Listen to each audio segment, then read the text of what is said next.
Hello, hello, hello everyone. Welcome back, my Psyquine students. How are you all today?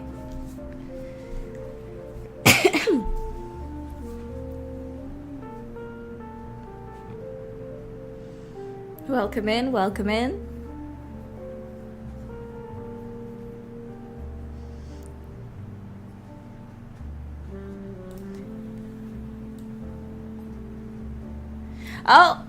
Oh, we have just cracked 44,000. Wow! That is amazing.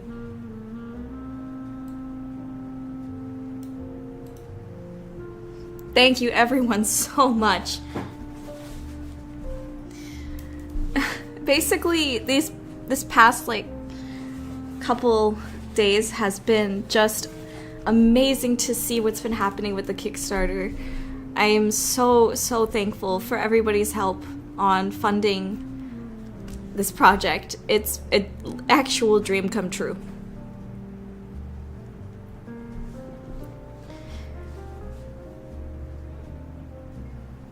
Welcome Hikiko, welcome Taylor, welcome Mandy, welcome Heather, welcome Morgan, everybody.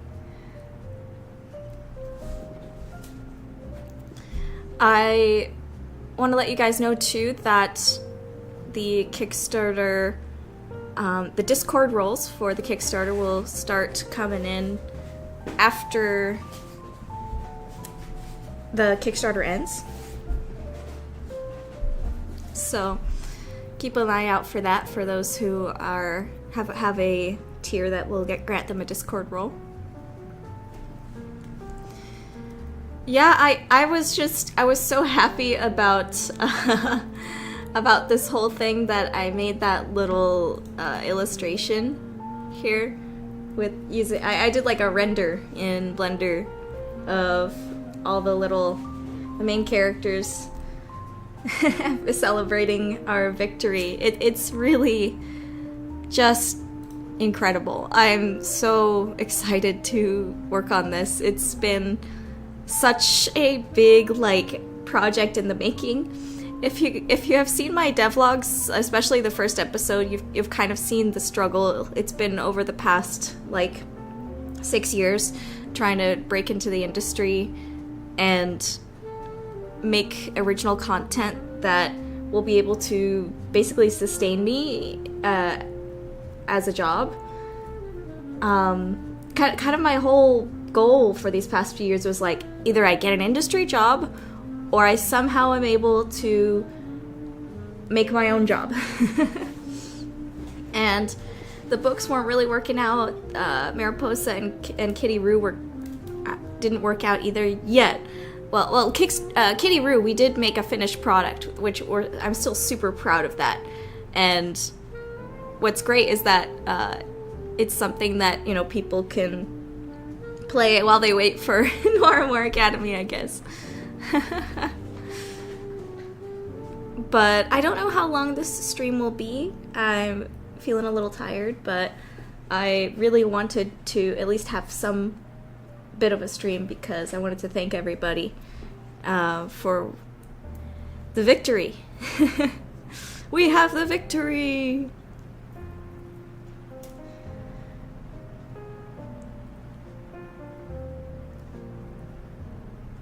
Thank you, everyone. And I'm really excited to potentially in the future return to Mariposa and be able to tell her story as well. But for now, I'm not going to worry about that right now. I'm going to put all my mental effort into making this project end up as a... I has Cupcake just streamed my game? Wait, seriously? I'm sorry, something just fell down. Are you tell it? Wait, I need to check this. I has Cupcake just streamed my game?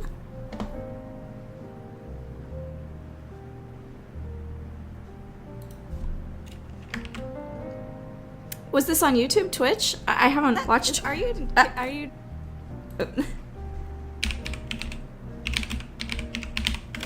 Hold on. Oh my gosh.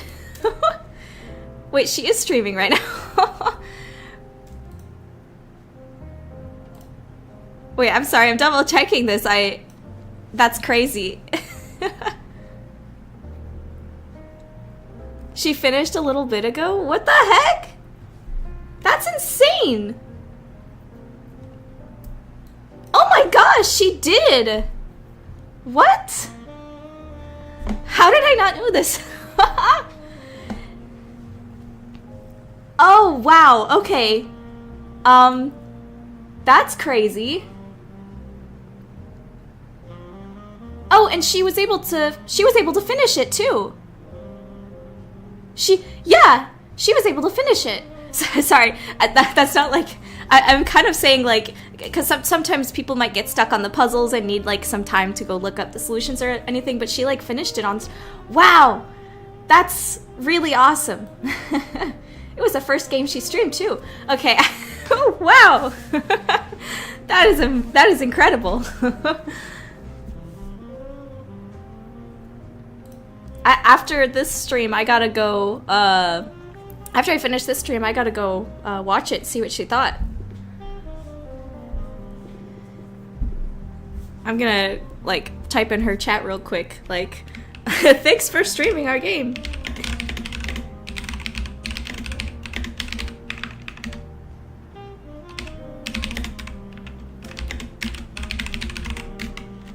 Unfortunately,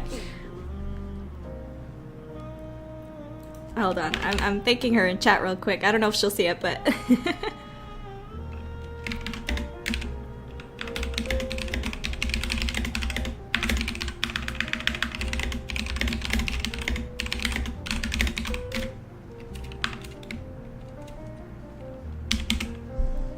I might like co-stream her a little bit here. If I don't know if that's like a streaming faux pas. Please let me know if that's not. I want to see if she reacts to it.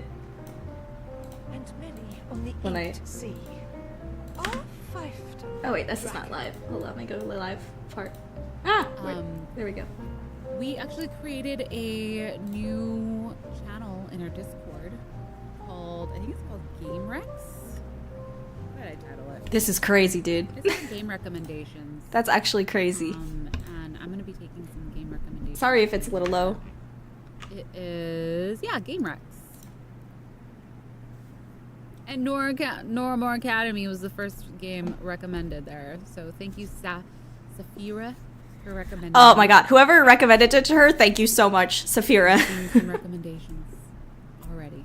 But yeah, if you guys have any Game Recs, please feel free to drop it right there. Our Discord is free, so you don't need to pay to join. Oh gosh, is it 50-50? Who is?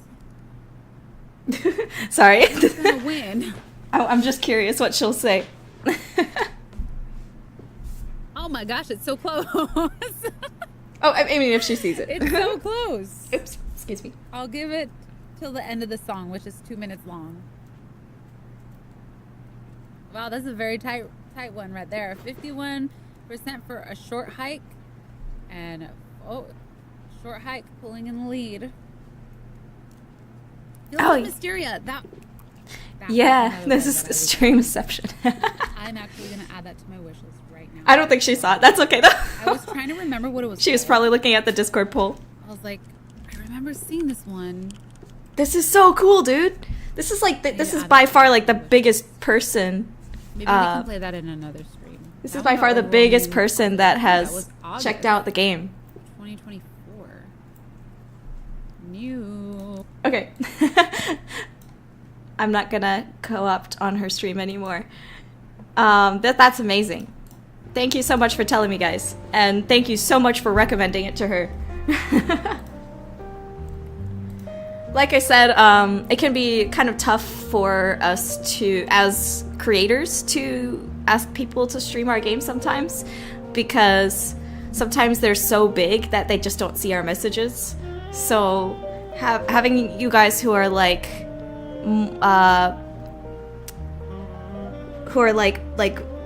more dedicated fans to specific streamers recommend stuff is like a huge deal for us indie devs. So thank you guys so much. Seriously. If Germa played the demo, I think I would actually die. Straight up. I think he's semi-retired now, though, isn't he?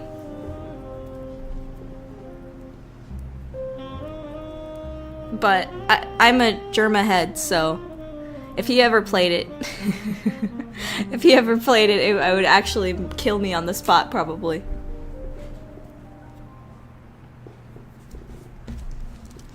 But the sad part is that it's fully voice acted, so we can't do any funny voices.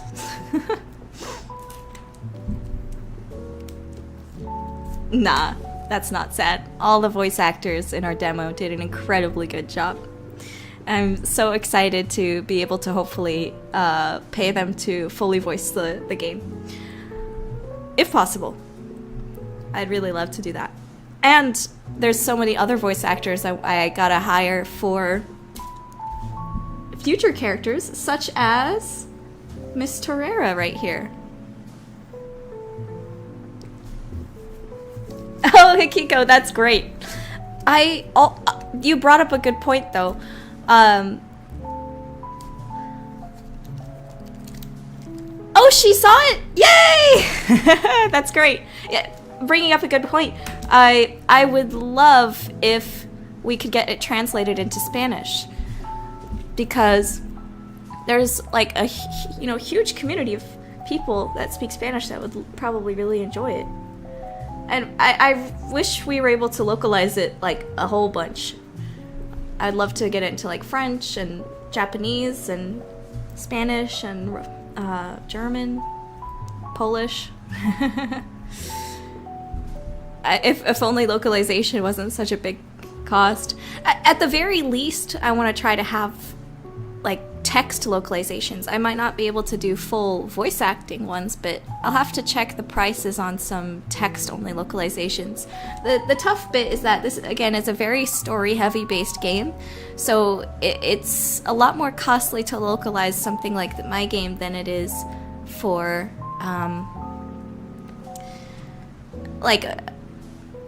something more simple, I suppose, or more gameplay focused.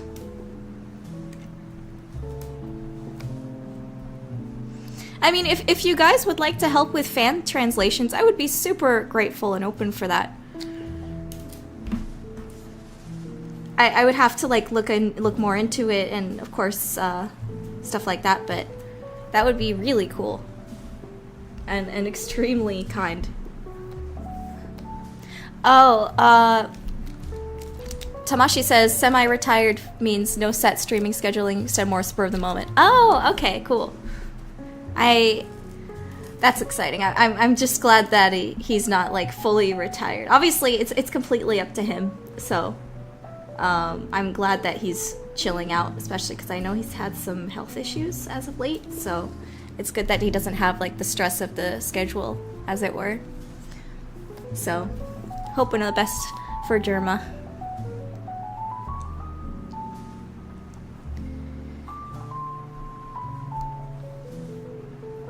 Judith needs to say you just Noiramore. Oh, Hydrangea, the wiki is live now? Oh, that's amazing! Everyone in the chat, Hydrangea has been doing some amazing work making the fan wiki for Noiramore Academy.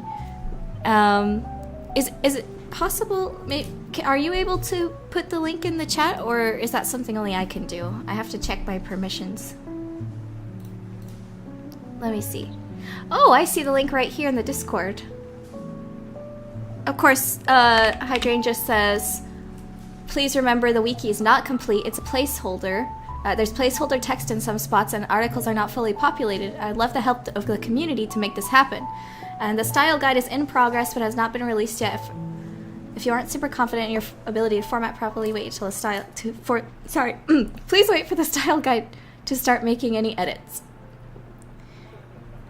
All right, let me see if I can put the link to that in chat.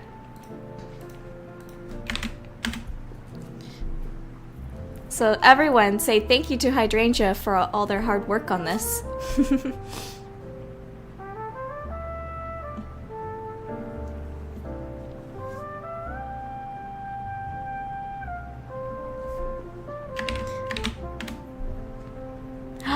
Would you look at that?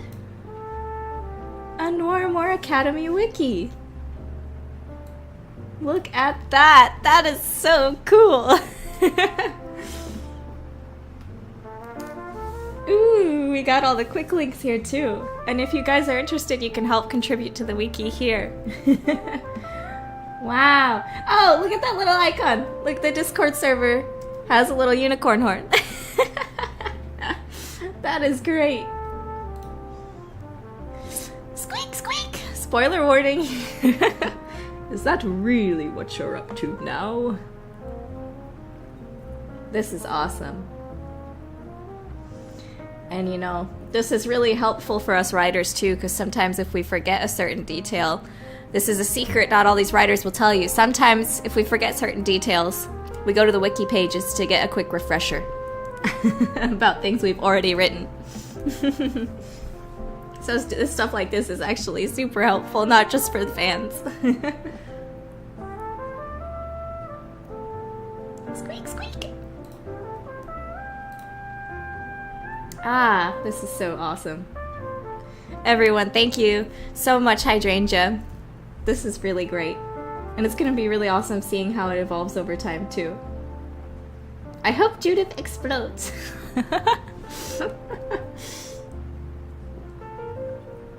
Alright, thank you. Okay. That was an incredible stream start, I gotta say. Finding out Cupquake has played our game and that Hydrangea has the wiki published, that's awesome. What a great start.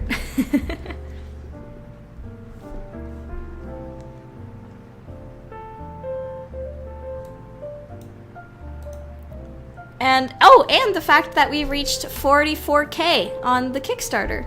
That also happened right at the start of the stream. I will actually refresh just in case. Oh yeah! Look at that. Beautiful.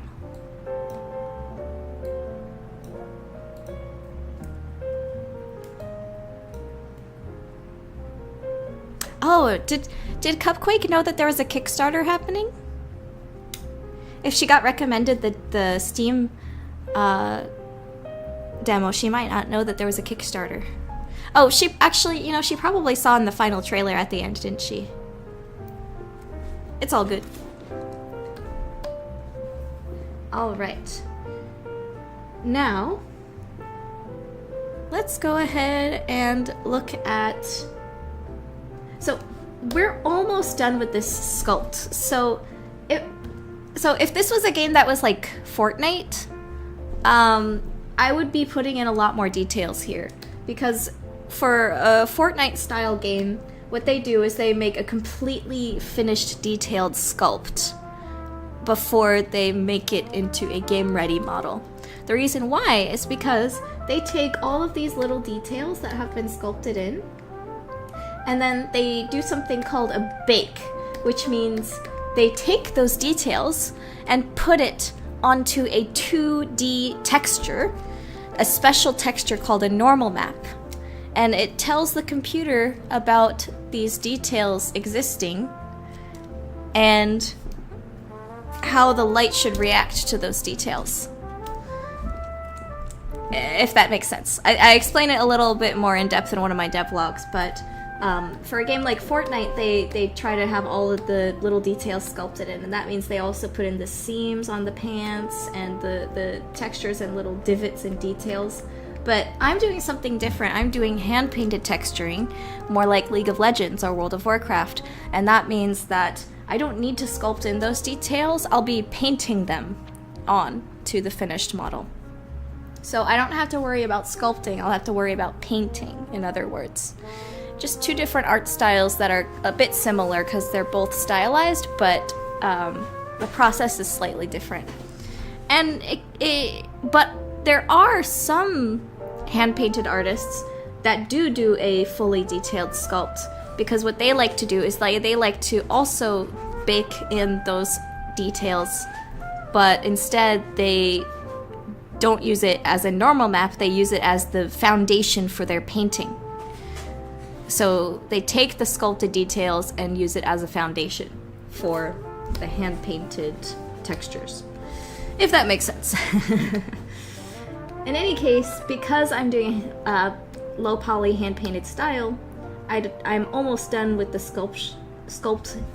And after the sculpt, I'll be re-topologizing this model, which means taking it and making it low poly or low fidelity, so it can actually be put into this game without making your computer explode.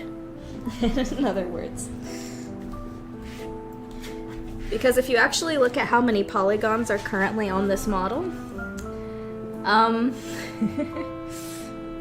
hold on, let me show you on the braid. This shows you the polygons on the braid.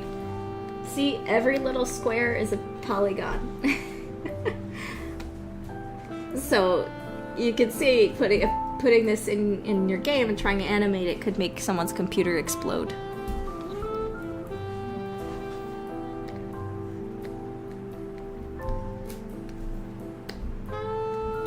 Yes, you're right. Our Discord server is very nice. I try to keep it free out of any like controversial topics and all that, and just have everyone interacting and talking about fun stuff that makes us happy. So we're having a great time in the server. Thank you everyone for helping make it a really great and encouraging place to be. Oh, this is a good question. Plumptiff asks, what happens if full voice acting doesn't reach the goal? Well, we are going to be fundraising for quite a while, so I have full confidence that we'll eventually be able to reach that goal. I'm enabling late pledges, but late pledges do cost a little bit more than the current pledges, so I would recommend pledging now if you have the ability to or have the desire to. But late pledges will be enabled, so they'll cost a little bit more, but they will still allow you to support the game afterwards if maybe you need some time to get your paycheck, things like that, or things like that. So, but continuing back to the original question, if we don't make enough for the full voice acting, the way it's going to kind of work is like a Zelda game. What's another game that does this? Like, there will be full voice acting for the like main story important parts, but for side quests and some other less important parts, it might be like Zelda, where they're kind of grunting or making like laughing noises and things like that, like ho ha ha, kind of like that, but not like a Banjo-Kazooie kind of thing, more like a Zelda thing. But yeah. So next, what I need to do, I'm almost done. I only have a couple things left I need to do before I start retopologizing this model. One of those things is, I think I might try to merge the hair with the braid, but I'm not really sure if I need to, because I think I can just merge these pretty easily when I'm retopologizing it. Yeah, and I'm also not super happy with the front of the hair here yet. Again, it doesn't really need to be high detail, but I'm gonna play around with it a bit and get it to a better place before I retopologize. Plus, the shirt I'm still not entirely happy with, so those are the things I'm gonna kind of play around on stream. I don't think... Oh my gosh. I need to add the sash. I don't need to add the necklace because that's really easy to model in Blender. Yeah, I don't need to do the necklace in... Same with the flower. I don't need to do the flower or the necklace or the sword in ZBrush. I can do those in Blender really easily. But the folds on this sash, it might be easier for me to do it here in ZBrush. And the glove too, this will be easy to do in Blender, so I don't have to worry about that in ZBrush either. Maybe add a loose strand of hair on the bangs. Yeah, I probably will do that. It helps it look more naturalistic. I could do it in here, I could do it in ZBrush. In Blender, I'll just give it a shot and see what happens. For now, I'm gonna work on the top part of the hair, and then maybe I'll go to the sash. But I'm gonna put like the prototype of the sash here, just so I don't forget to do it. Let's see, what should I start with? Maybe a ring? I could try that.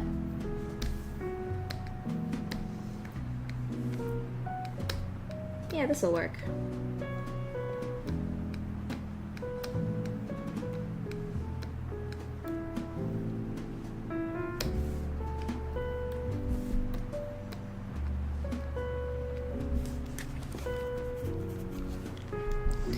Oh, don't worry, she will have the scar and the deeper wrinkles on her face, but those are going to be painted in on the texture.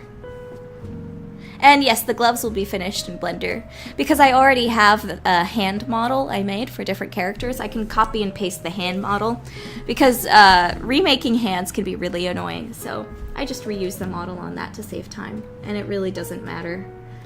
You can't really tell. Because I do, like, still, I copy and paste it, but I do still alter it depending on the character. Like, for male character, like, Headmaster Claiborne, I made the hands, like, fingers thicker, and kind of made the fingertips a little more squared to go with his personality more, that kind of thing. And then on, Madame Noiramore, I made her fingers, like, thinner and more skinny. Also, you might have noticed that on the Psyquine characters, they have very kind of like pointed fingers. That was a stylistic choice, because I wanted their hands to like, I don't know if this actually succeeded, but the idea was to emulate the pointiness of hooves on their hands, so that their hands and their hooves kind of look like they belong to the same body, I guess, or have sort of a visual coherence to them. So let me bring up an example here. I have barely even sculpted at all this stream, but we've had a lot of fun stuff to look at. But let me bring up Judith's adult model. And by the way, this model is super outdated at this point. I'm gonna totally rework it for her post. So there's just some stuff about it I'm not a fan of anymore, but this is technically how Judith looks as an adult. Or at least mostly the plan, but this old model, her tail is way too long and way too thick. It just looks unbalanced in the design, and the horn is too long too. I decided to change them to be much smaller. The ears too are more like cat ears than they are horse ears, so there's stuff for me to change, and especially with her face, it just doesn't look quite right. So, for you see here, I did on her model, this was my initial hand that I made for these characters. There's these pointed fingertips because it's meant to kind of... Well, they also have like big nails too because, again, hooves. So they have these kind of very big black nails on the tips of their fingers. Instead of the nail going halfway to where your finger joint is, it goes like all the way to where their joint is. Something like that. It's hard to explain, sorry. But yeah, the idea of the pointy fingers was to kind of emulate the same shape language as the hooves, pointy hooves, so that it feels more coherent with the design. I don't know if that actually worked or not, but that was why I did it. IDK if it works for y'all.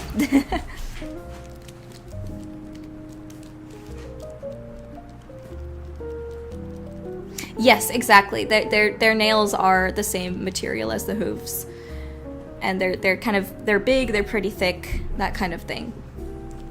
Actually, I don't know if... One second. Let me show you the model I did on Madame Noiramore, because she has some of her nails showing. Okay, stop giving me these weird recommendations, dude.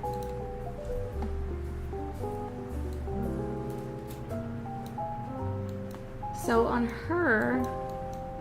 Ah, here we go. So this is the first time you see a Noiramore character that's not wearing gloves, or at least a little kind of bit. So you see they have pretty big, pretty thick nails here and there, the same color as the hooves. And then on the as you might have known if you've been reading the Drakenspirian Child's Guide to Resinetic Abilities, they have these golden pads on their fingertips, which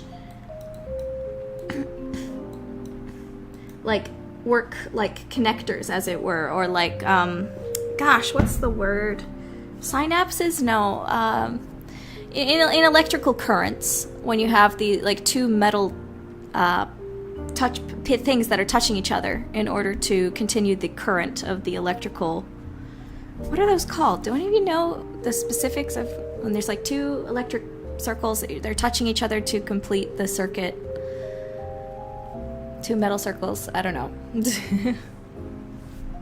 They're kind of like toe beans, but on the characters, but they're like metallic gold.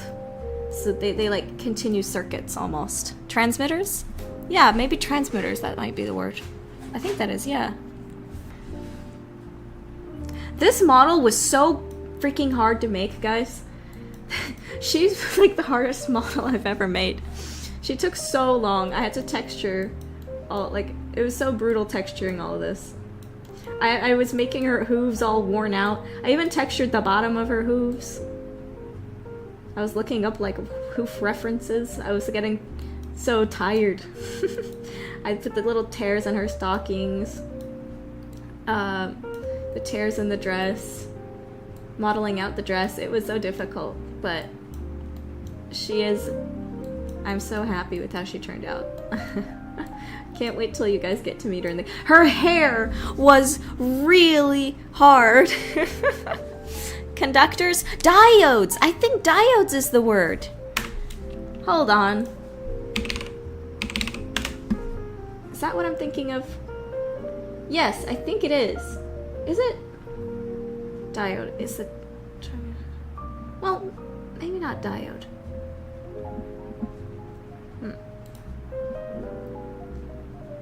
Oh, kind of. See, I used to have this, like, electronics kit when I was a kid, where you could, like, make a radio, sort of, using these pre-made parts. And then you could, like, touch these certain parts together in order to get the current to complete. I might be thinking of diodes then, yeah. Because I think these are the parts that connect the different pieces of the wires together, right? Like, you wrap these around the open wire. Anyway, blah. Enough of that. Back to sculpting.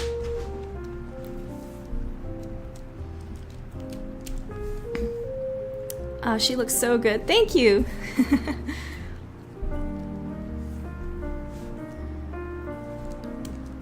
Oh, Multi-Fandom Studios also has a good question. Do the deer Psyquine share the same cultural inspiration, like all share the same tribe, or are there multiple? Oh, there are definitely multiple types of deer Psyquine and multiple cultural inspirations of the deer Psyquine. Because deer are like some of the most common creatures around this world, around Earth. So I feel like it'd almost be a missed opportunity to only have the deer Psyquine be based off of one culture. In fact, my idea is that the Japanese-inspired Psyquine are deers as well because of the famous, like, Nara... You might have seen in my, the little booklet I made with the deer, the Psyquine lore.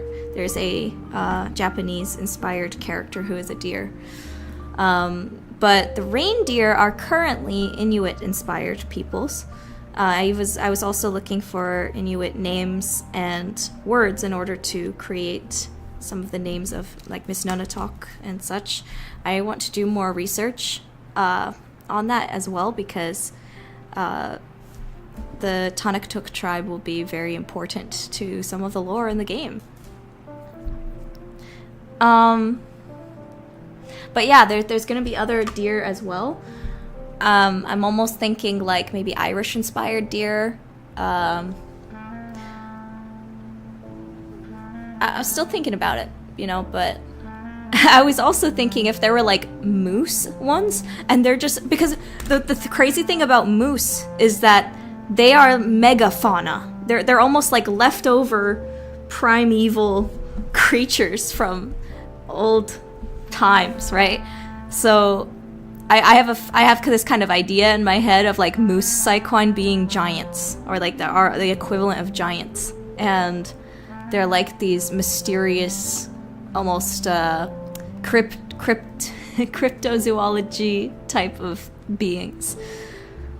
Because in real life, moose are just these crazy, crazy big creatures that are remnants of an older era, as it were. Megalosaurus Cyclone would be like mythical figures, yeah. Like Irish elk, yeah. Exactly. You know, because again, and maybe even Native American inspired deer people, or buffalo even, could be really, really interesting. And one of the things I was finding by looking at African animals is that there are a lot of African animals that can make for really fun cyquine. As you might have seen, I've already made a giraffe-inspired cyquine that was inspired by a South American tribe. I'm sorry, I forget the name at the moment. I'll try to make sure I get those. I'll try to make sure I get some citations on which specific cultural inspirations I've found. But I'm also working on a water buffalo character. I'll show you guys that once he's done. He's probably not going to be in the game, but it might be for some lore stuff. But I found out when I was researching water buffalo that there's, of course, all these types of them. And then the type I was thinking of is African, while there's also an Indian type of water buffalo, and they look a bit different. So I was thinking, oh, there could be an Indian culture inspired water buffalo character, and then another tribe that's more African inspired. So yeah, there's just a lot of really fun ideas we could do about this. But for those who don't know, the cyquine pretty much have to be inspired by creatures that have horns and hooves, specifically horns and hooves. But there are a lot of creatures in the world that have horns and hooves, so it's really fun kind of doing this sort of cultural and animal exploration, as it were. But yeah, because there are many different tribes in Africa that are all super different from each other and have unique cultures. So the fact that there are so many unique horned, hooved animals in Africa also means we can have a lot of fun with the world building on their sort of African-inspired continent in the game lore. Tusks are not out of the equation. However, elephants do not have hooves. But someone did bring up boars the other day, and I think that I will go ahead and count boars. You can probably make a boar OC if you want. Would they almost be like the orcs of this world, I wonder? Maybe like there's probably might be an underground sort of tribe. So because this planet is like very cold, a lot of people live underground, especially in the northern areas. In fact, the capital of the European-inspired country, Corvette, the capital of Corvette is an underground metropolis. So certain people groups might almost live entirely underground. Oh yes, Okapi definitely counts. Yes. It pretty much includes mythological creatures, yes, because after all, our main character is a unicorn.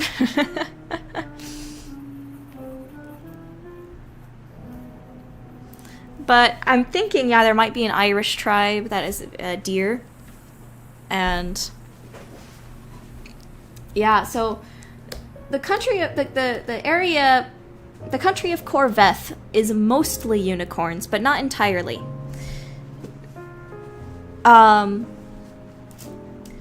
I like Northburg, Drakkenspire, and Corvinstone.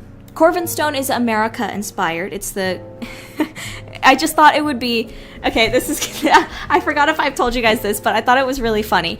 You know how like in almost all fantasy stories, the royals are these, you know, high class British English accents and all of that, right? Nothing wrong with that. It makes sense. But for my world, I thought it would be hilarious if like the royal capital of this country was like of course, the 1940s American New York inspired. So the king has like a New Yorker accent, you know. I just thought it'd be a very fun kind of reversal. And so the capital, of course, has like some of the most modern innovations, and it's the Big Apple, the big city. The king is like a tycoon.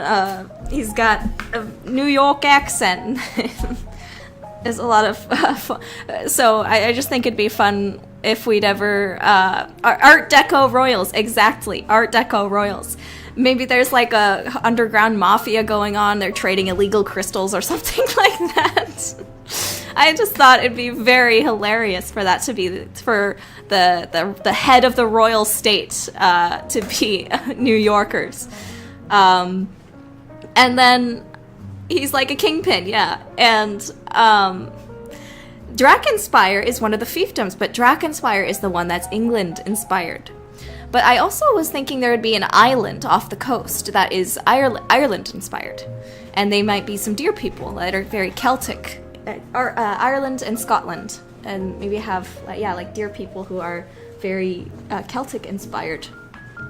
Oh, and then there's another country that is nearby that she is from, and that is inspired by Spain. So they have the bull and cow people. And then I'm also working on other countries. I think the one in the far north might... other fiefdoms, sorry. The fiefdom in the far north will probably be Russian-inspired, potentially. There's also... I was thinking Italian as well. Potentially. We have to be a little bit careful here because the inspiration is the 1940s and some of these countries were not... Anyway, you probably know what I'm saying here. But as I think I've said before, we're going to be careful with that 1940s inspiration, definitely. And when it comes to inspiration from that era, it's not going to be from the more, stuff we probably don't want to mention as much. Or if I can even say on YouTube. This is going to be a fantasy world. 40s inspired, but a fantasy world. And a lot of the war elements that are in this game are more inspired by stuff like the... what was it? The 100 Years' War? Or like... There was many wars over the years between French and English. So what I'm going to... A lot of the inspiration behind the Onyx War comes from these sort of brother wars, as it were. Not necessarily civil wars, but countries that have been next to each other for such a long time. And the people know each other, but they're always in conflict with each other. This is a fantasy world. This conflict is a fantasy conflict. It is inspired by some parts of real life and some parts of history, but not that bit. There's no genocide involved here. That's a bit too dark. But yeah, I just kind of want to make that disclaimer.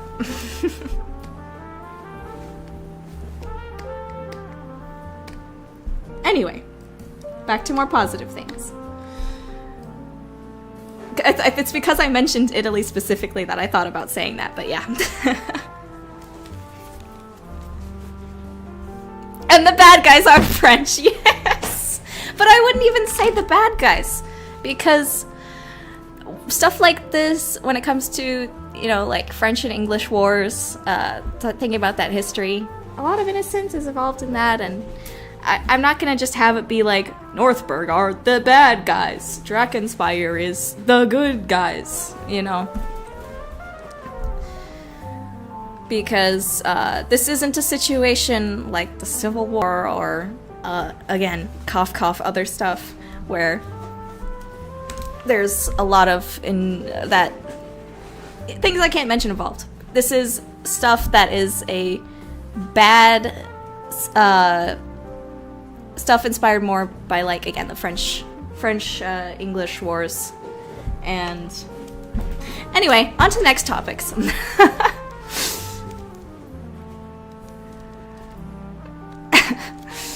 But actually, what's interesting too is we're also going to explore a little bit about some of the characters in here are from Northburg. And how do the students treat someone who's from Northburg?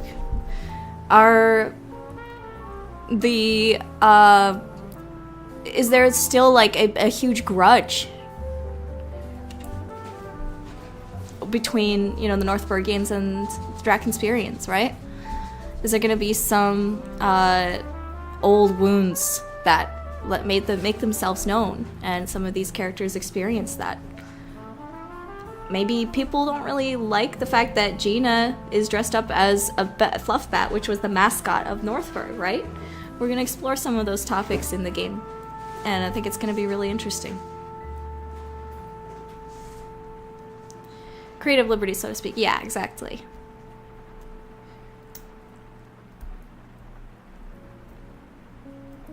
Swirlbeast asks, is it okay to make my Italian elephant people Italian?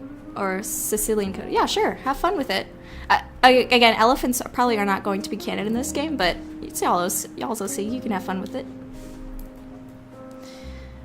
Yeah, Oscar, right, yeah. Oh, Cloudmellow has a good question. I'm gonna say no at the moment, but you guys can have fun with your OCs, of course. I had a dream about your game. I don't remember much, only that the bard was there. Anyway, I'm heading to sleep. Good night. Okay. Thank you for letting me know that you have dreamed about the bard. I had a question since last stream. About the history. The armor is broken. Oh! Let's see. The history teacher. Hoard is broken on an empty hole. Okay, so it's sealed. Don't worry. Her brain is not being, like, exposed. She was able to get some, surgery and medical care to help with that. So, like, it's not an open wound. It's just, like, a big scar, basically. And I can't say much beyond that because it's gonna be revealed in the game. More about everything to do with all the characters in this game. I can't say too much beyond that.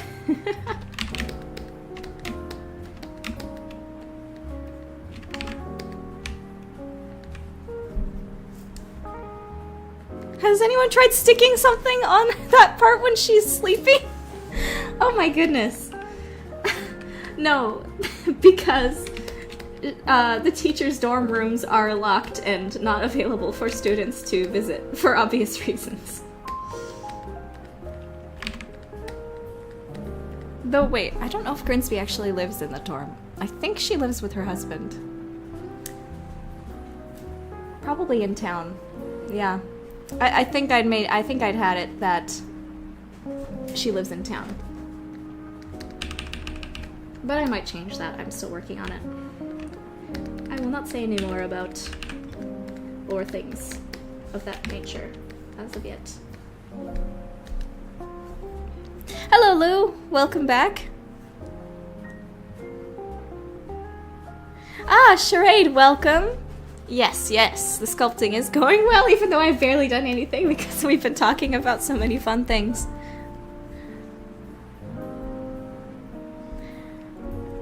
Taylor, I cannot answer that question, I'm afraid.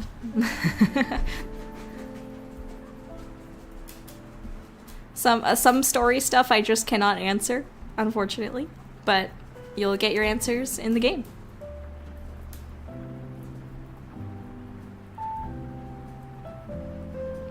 We can see adult Judith here and there. Does that mean we'll see her grown up in the game? Oh, that's a very good question. So, if any of you guys are new here, the original project in this universe that I had made was called Mariposa and the Galaxy Man. It was a 3D platformer where you would visit all these different planets inspired by different decades in the 1900s. And each planet would kind of have a sort of not necessarily mascot character, but like a character that you would meet there who would help you out. And for Noives, it was Judith. And this is grown-up Judith that would help you out. Now, Mariposa and the Galaxy Man, there's a free demo for it on Steam if you want to check it out. We tried to do a Kickstarter for that game, but unfortunately it did not work out. So instead, I focused on making smaller games that were set in the same universe, but on some of the different planets that we would eventually travel to in Mariposa and the Galaxy Man. So, we made the Fantastic Kitty Roo, which was set on the sort of plant, cat, people planet of Felmoria.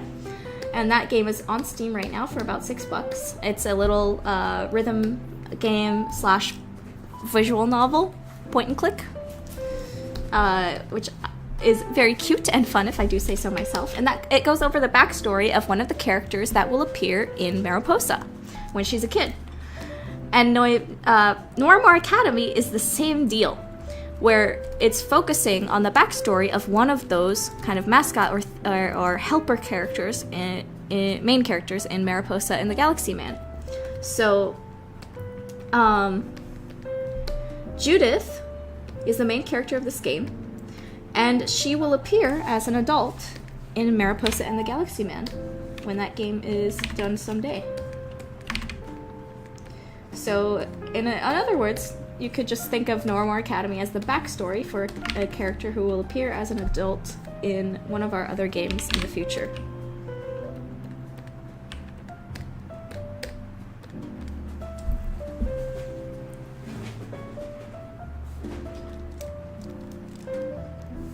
Charade, that's hilarious.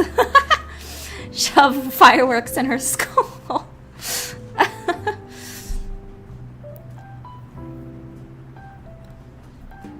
Yes, a character could have black or white eyes, if that was their family color, but I'm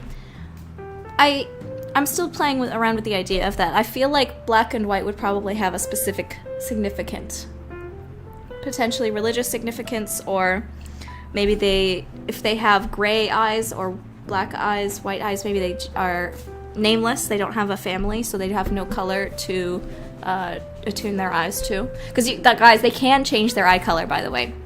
With special contact lenses, they can change their eye color, especially if they get married and they need to join in a different family, so they'll change their color to fit the family, etc. So some of this stuff, I'm sorry, I'm repeating from different streams, but of course we got some new people here, so I want to make sure that they're properly caught up, so they're not lost in the conversation. Oh, I'm definitely planning antelope people. Probably some from African-inspired culture. Will there be exchange students from other planets? I'm planning on that idea. I'm thinking about it. I'd like to do it. But for now, the only current planned off-worlder character is the vendor from Felmoria. Will there be... this is also a good question. Iris asks, will there be a part 2 of the game with the adult cast? I cannot say for sure, honestly. I would... That sounds like a really fun idea. I've thought about it. I've even thought about some DLC. But I can't make any promises like that or get anyone's hopes up. Because I also want to potentially focus on Mariposa after this game. Potentially, depending on how well it does. Or even another smaller game in between. But depending... It's just really going to depend on how well this goes. And what ideas I feel are best to work on and continue with. But it's a good question.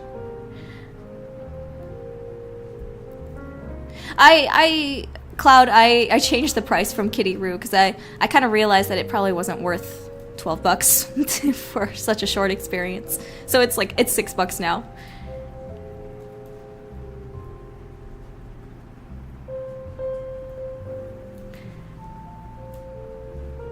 Tamashi, that's exactly what I said actually in one of the earlier streams. It's like the MCU, yeah, where we're doing their solo origin stories first before jumping into Avengers. Yep, exactly. Hopefully this will actually work and not be one of those like things that tries to be the what the MCU does but fails spectacularly.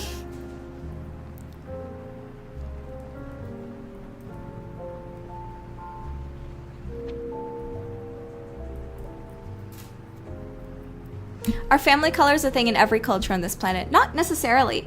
Some of them probably have like specific tribal colors, right? Like if you belong to this tribe, you're this color. If you belong to that tribe, you have a different color. But so they can probably mean like different things depending on the different society. In the Corvethian society, it's family based, but there might be other societies where it's job based, for example, or class based.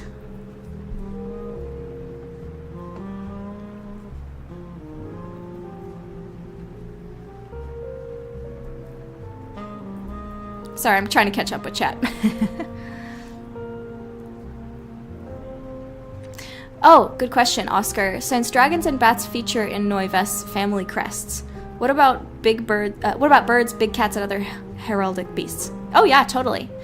In fact, I would think a lot of the family crests are animal-based, probably.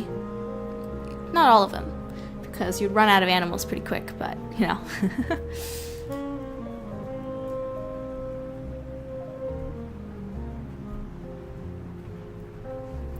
Oh, charade, I would love to do that. Who knows, we might even have like in-game short stories, in-game books that explore some of the other cultures on the planet a bit more. Short animations, I don't know. It's gonna depend on what we're able to do with our budget and scope, and if we feel like we're overstuffing the game with lore. We might have to be careful of that. I love lore, so trust me, there's gonna be a lot of it, but we don't want to kind of overstuff certain things, and want to make sure that we have enough time to refine the mainline content first before adding in kind of the extra stuff. But oof, it'd be really fun.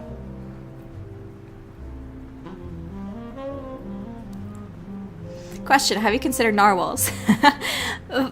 For creatures, maybe. For people, no, because they are not hooved and they're not mammals.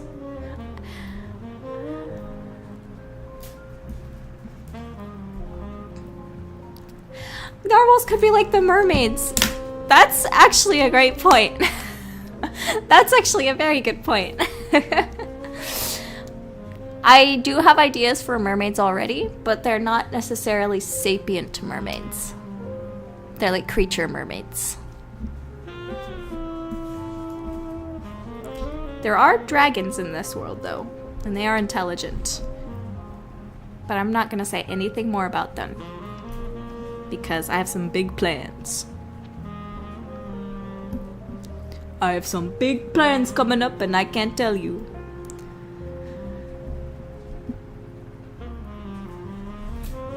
This is the Inkerverse. Actually, just so you guys know, this universe of Mariposa, Kitty Roo, Noiramore Academy, it's called the Flutterstars universe. That's why our website is called flutterstars.com. Because Flutterstars, if you play the Mariposa demo, you'll know what these are. Flutterstars are like these little star butterfly creatures, like the logo you can see in the logo right here. No relation to Star versus the Forces of Evil. That was just a coincidence. These butterfly star creatures appear like all around the galaxy, on like every single planet. So they're sort of this universal creature that unites all these planets in a way. So, like these creatures on every planet, the Flutterstar's name we use to unite all of the games set in this universe. So, you see this one is set on the 1920s planet with a bunch of cat people. Oh, and would you look at that? What's this? What's this? There's a Psyquine in this game. You can meet her if you play the game. One of the reasons she's in here is because I thought it'd be really funny if there was like a hint to what our next game will be. And we decided putting a Psyquine because that's the hint to the fact that Noiramore Academy is our next project. And then all their voice cast there. These kids were so cute. They did such a great job. I really wish we could have fully voiced the game, but we had no budget. My mom was like helping me out of pocket with hiring those voice actors. And then yeah, Hold on, is there any footage of the flutter stars here? Oh yeah, she collects them in this GIF. Those little flying... you can't really see it. Anyway, back to sculpting. Oh yes, I voiced the doll maker in that one, yep.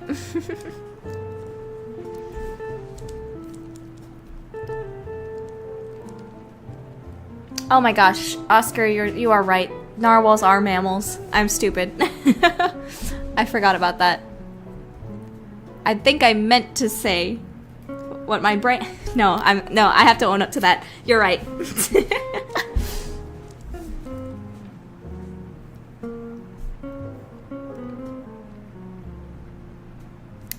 What would be the most colorful place in the world of Noiramore? Oh, easily the crystal caverns. The crystals are mostly colored. The crystals have color. So there are parts of this world that underground have the most beautiful, colorful, prismatic caverns.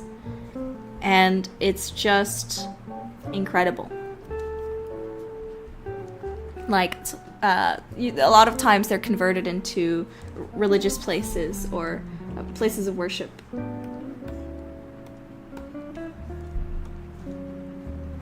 But some people can't even stand to be in them easily because it gives them headaches from having so much color.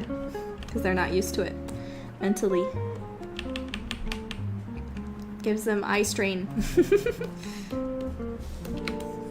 Isn't there like an art style called like eye strain where they basically use like super bright colors? That's reminiscent of like early 2000s Flash game type stuff. And Invader Zim girlies. Early 2000s internet. That's a fun style. I love the name of it too, Eye Strain. That's so great. Sparkle dogs and things.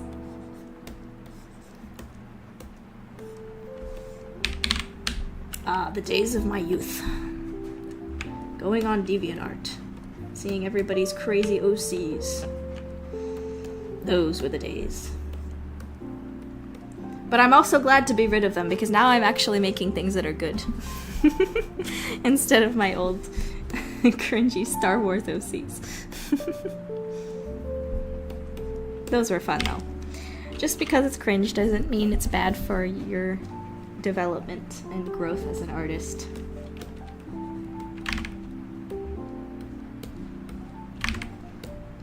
You need to make cringe things in order to get better. That's just the way it goes, everybody.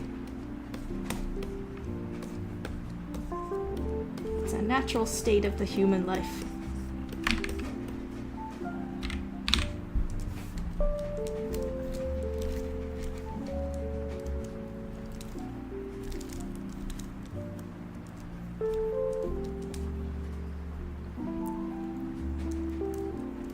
Ink, have you stretched recently? Good question.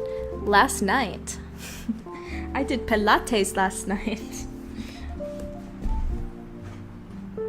But I need to stretch today, so thank you for reminding me. Oh yeah, maybe there are legendary mer creatures. There's definitely going to be cryptids in this setting. You probably weren't here, I mentioned earlier that maybe there are moose people giants that are like cryptid legends. Definitely want to work on that. That'll be mentioned in the game probably.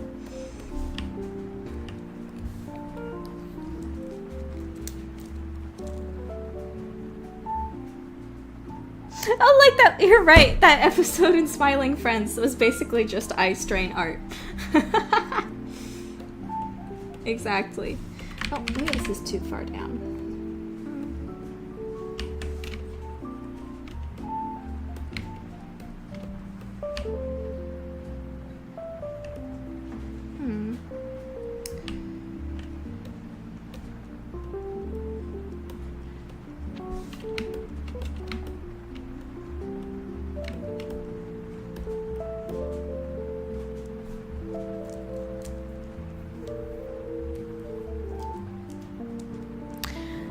You are completely... I actually talked about this in the Discord chat last night. What did I say? So, you are completely allowed to write fanfiction, make OCs, shipping, all that stuff. It's all good. That's how fandoms are. and it was always really fun being part of fandom, so I know that that's something that you guys are gonna have a lot of fun with.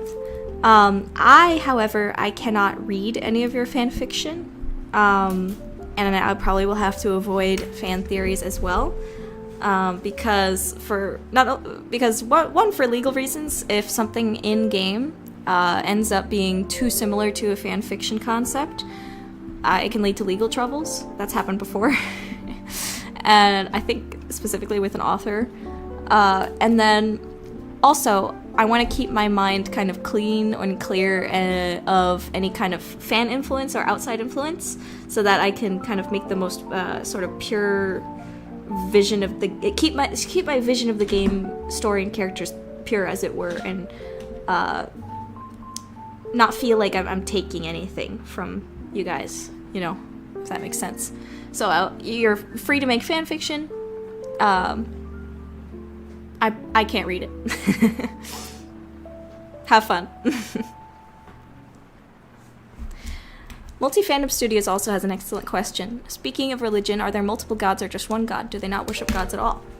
So, just like in real life, there is different religions, and I have plans. I will not share with them at the moment, because a lot of this will be explored in game, but it's a very good question. The only thing I could maybe say so far, because it was mentioned with Deacon, is that Corveth, the major religion in Corveth, is one that has one god specifically. He's called the Highest King. So you might have heard in the demo quite a few times people saying, Highest King, or by the Highest King. That's because that's what they call their god. Because he is the king above all kings, as it were. Why is it I wish I could turn that off. But that tells me you haven't been sculpting, so we're gonna do a screensaver. And Deacon's father is a pastor in the small town that's near Noiramore. And he is a pastor for that religion, basically.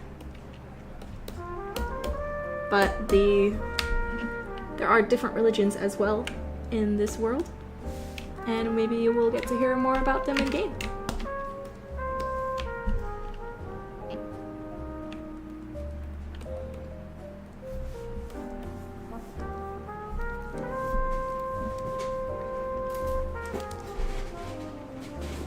Welcome back, Mibuk.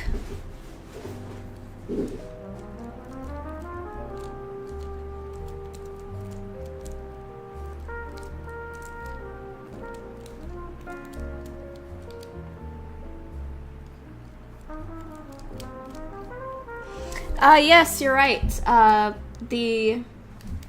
That's Miss Lune. Or Miss Loon. I'm still figuring out how I want to pronounce it. Mrs. Loon. She's not actually a nun. She is the wife of the school's chapel pastor. And in this religion, the wife of the pastor basically has a special role as sort of a mentor, caretaker of the church, and what's the word? Like a counselor. She's like a counselor for the girls. So you'll learn a lot more about her in the final game. Can't say too much about her either.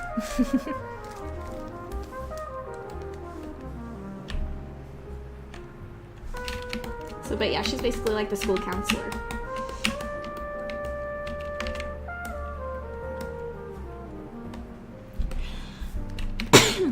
Not necessarily just for the girls, but... Okay. Now I'm going to... Let's see, how should I go about this? Maybe I should... I'm gonna try... trimming this a bit.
Which character was the most difficult to write? Oh, that's a great question. And I have an answer for that. It was Deacon. At first, I was kind of unsure what to do with Deacon, because I really wanted like a main member of the cast who was a boy, just to help balance out the cast a bit more. But I was a little unsure how to write him. Not that I can't write boys or anything, but I was kind of trying to. I didn't want him to feel like a pushover or how do I say this? What was I thinking first when it came to Deacon? I wanted him to be like a moral compass for Judith and to be able to, but also be able to go toe to toe with her mentally and in terms of her verbal, how do I put this? Her sass, her verbal sparring. He's able to keep up with her in terms of her verbal sparring. But I don't want him to be perfect either, because nobody is, especially when you're 13 years old. You're definitely not perfect. So he's someone that kind of tries to be a very good person. He wants to be like his dad, who he sees as like an ultimate good, an ultimate mentor figure. But I was struggling a bit with writing him in a way where he felt like a real, like a richer, deep character. And not like a pushover or something like that. He was actually a little bit inspired by my dad. My dad told me that when he was a kid, when he was in school, most of his friends were girls. And he was in a Catholic school. And I think one of the nuns kind of made fun of him for being only friends with girls. But he thought it was great to be friends with girls because he really enjoyed spending time with them. I have to ask him again if I'm remembering that story right. But so I just wanted to have a character that, you know, is just fine being mostly friends with girls, and he's a good friend to them and a good influence in their lives, and I'm really excited to... Again, it's hard for me because I can't really say too much about any of the characters yet because of spoilers, but he was the most difficult to write in the demo, but I feel like now that I've gotten that first script, that demo script written out for him, it's going to be a lot easier for me now. It's to continue with him in the future.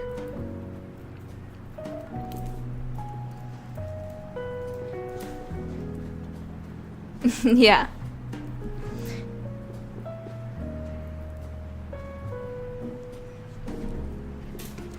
He's definitely the mom friend. Yeah, he's basically like the mom friend of the group. Yeah.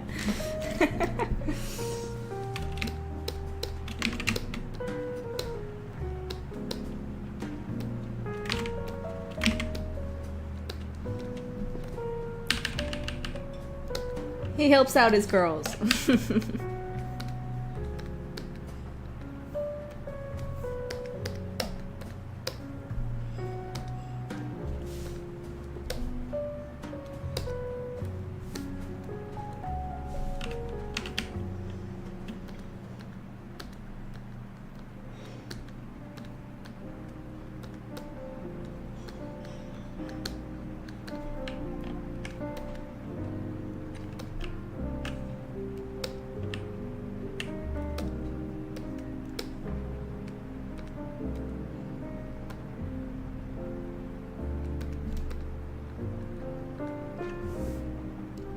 Honorary girly.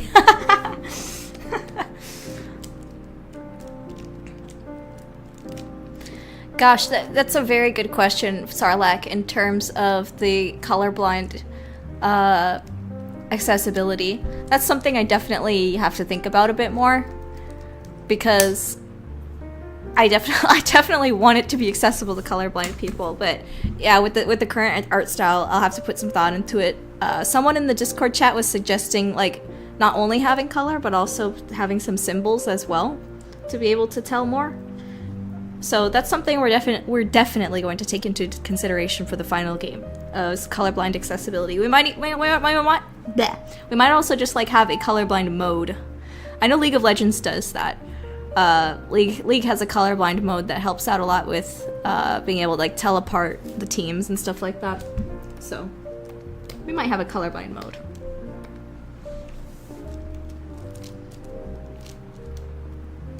Oh, feathered, yeah, yeah. It's unfortunate.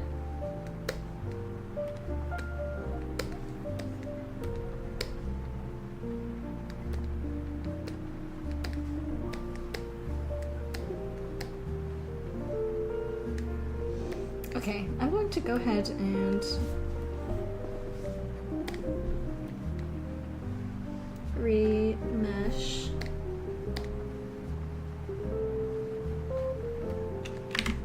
Can I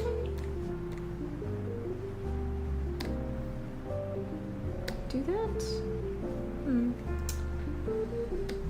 I don't know if that's entirely working, but maybe let me try.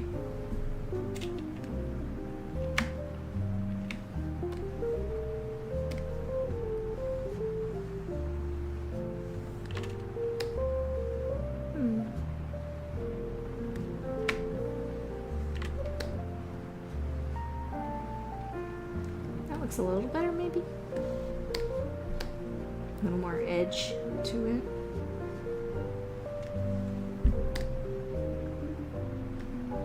Ooh, nice.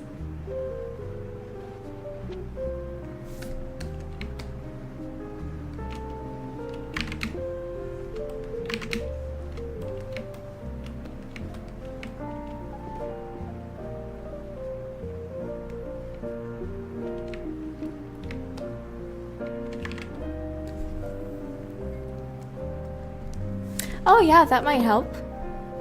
I'll let you know. Oh, Oscar, really? That's really cute. Oh, yeah, no straight roads. I played that one. That was... the art direction in that game was really, really good.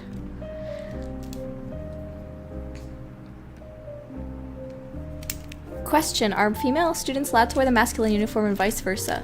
I'd have to think on that. Probably the girls can wear pants. I don't know about the guys wearing skirts. I'd have to think about that. Maybe for cultural reasons. But it is a little bit strict.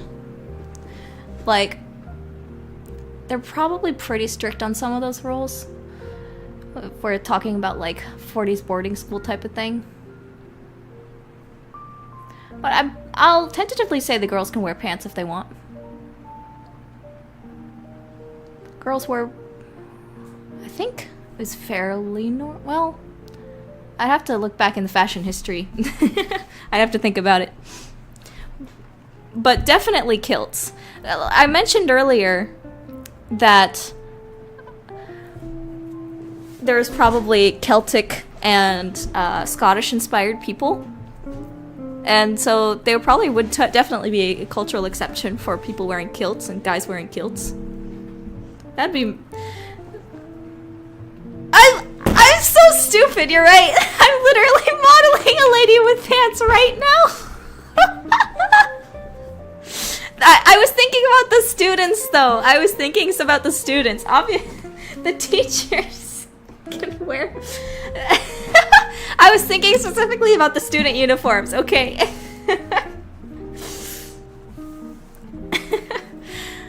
She is in gym class, and for the gym uniform, definitely girls can wear pants, yes.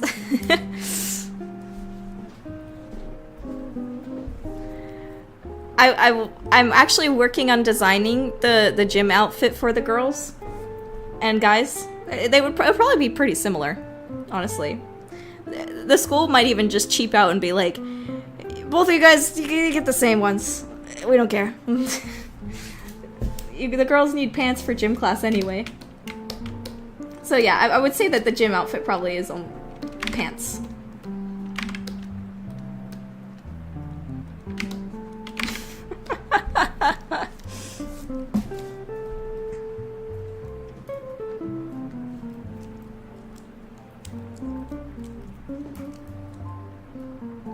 Phoenix, would the artsy student wear pants? You mentioned she's a tomboy. She's a tomboy, but she doesn't hate skirts, I think. She probably doesn't really care. But in gym class and when she's doing sporty stuff, oh yeah, she's definitely changing to pants.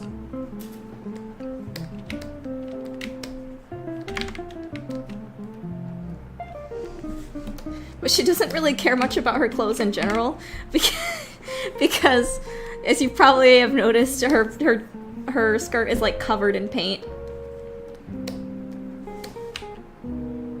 But again, with your guys' OCs, you can have fun. You can change their clothes if you'd like. It doesn't have to be canon abiding unless you want it to be.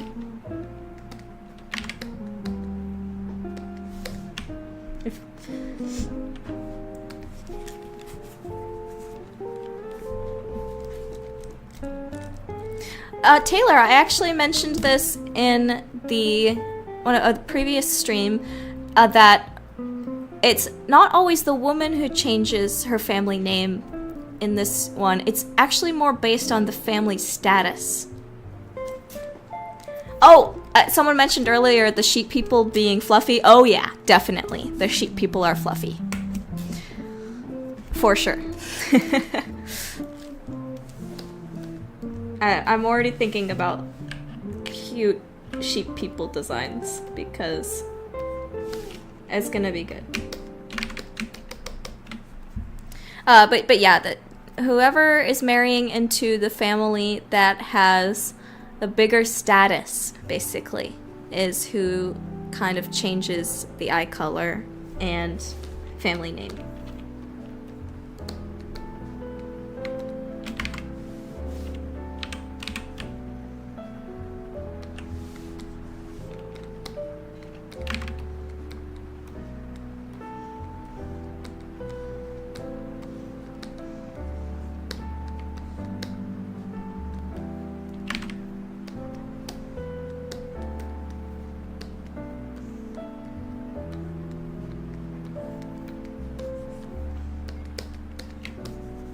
Okay, let's start getting...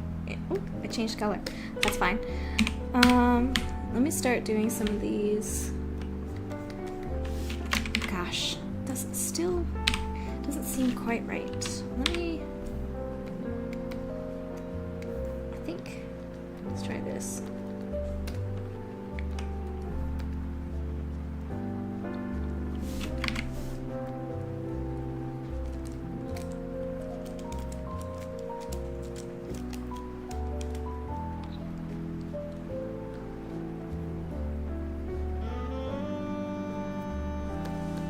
Oh, if they split, they probably go back to the maiden name and maiden family color.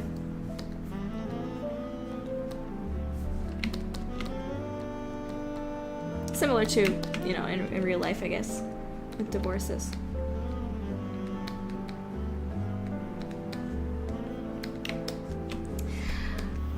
Oh yeah, if two families of like the exact same status marry, then it would probably almost be like a... They would probably do... It might depend on the age of the family, like how long the family line has been going for. Who has more of a legacy, as it were. And it can also just be a choice of the couple. You know, some people probably get married but still keep the original family name. Like they both have separate last names, but that's probably fairly unusual in this society. It's possible, but unusual.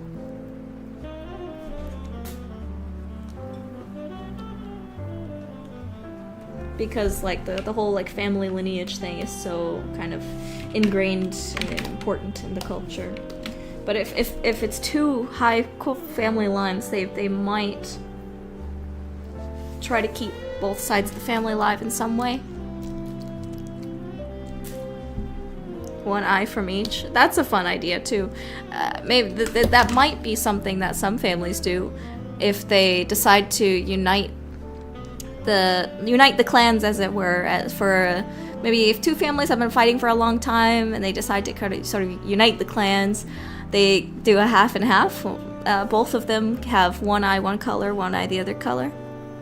That might be a kind of symbolic way to show the Capulets and the, oh gosh, the families from Romeo and Juliet. It was the Montagues. The Montagues and the Capulets are together.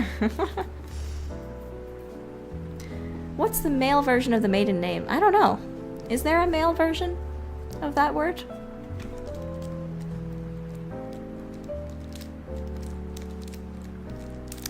Yes, it's possible for like a goat person and a unicorn person to have a baby.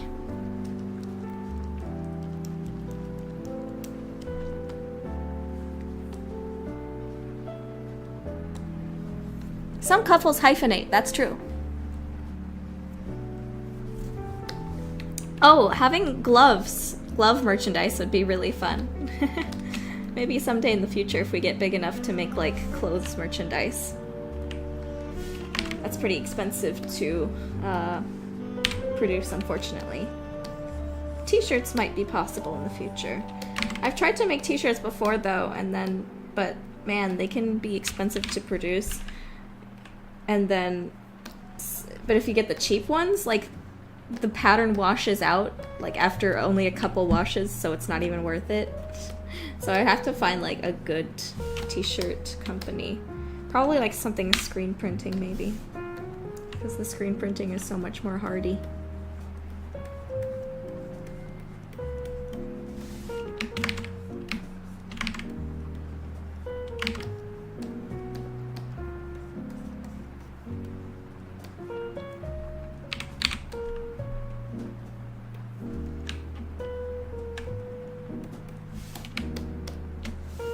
I think it'd be really fun to have, like some really nice t-shirts, because admittedly something that kind of is a pet peeve of mine is crappy t-shirts merchandise.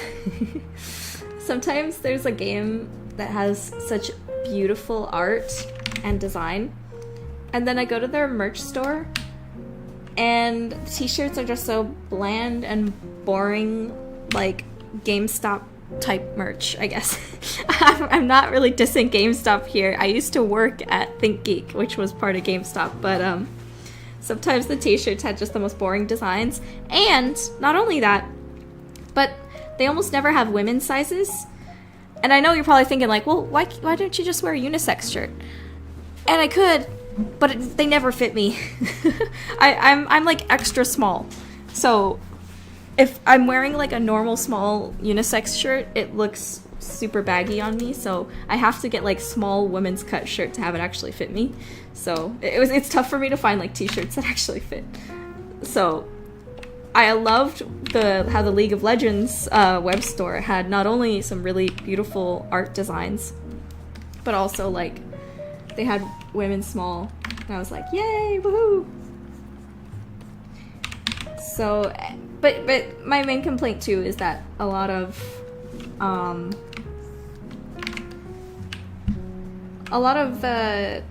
like indie game t-shirts or like gaming t-shirts just have the most like bland designs. So if I were to make like a line of t-shirts, I would want them to look really good and unique. One design I really like is kind of the baseball tee, where it has the different color neck and sleeves. Those look really nice to me. I'd love to make some shirts like that. But with the whole Mariposa universe being so kind of fashion inspired, if I ever had a clothing line, I would want it to be really special if I can. And look really nice.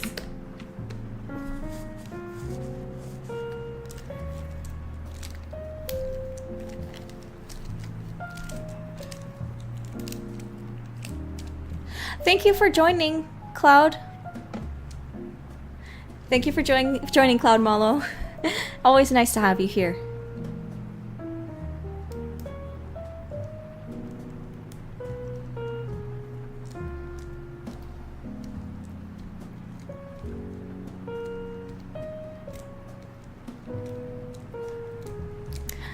Yes, Meebook. as I confirmed basically that all of the sapient sapient races in the Mariposa universe can procreate with each other. It's not logical, but it's fun and has potential for very fun ideas. Like Cranky mentioned, one of my characters in Kitty Roo is actually a hybrid between human and butterfly person. I'll go ahead and show him real quick. I think he's in my portfolio.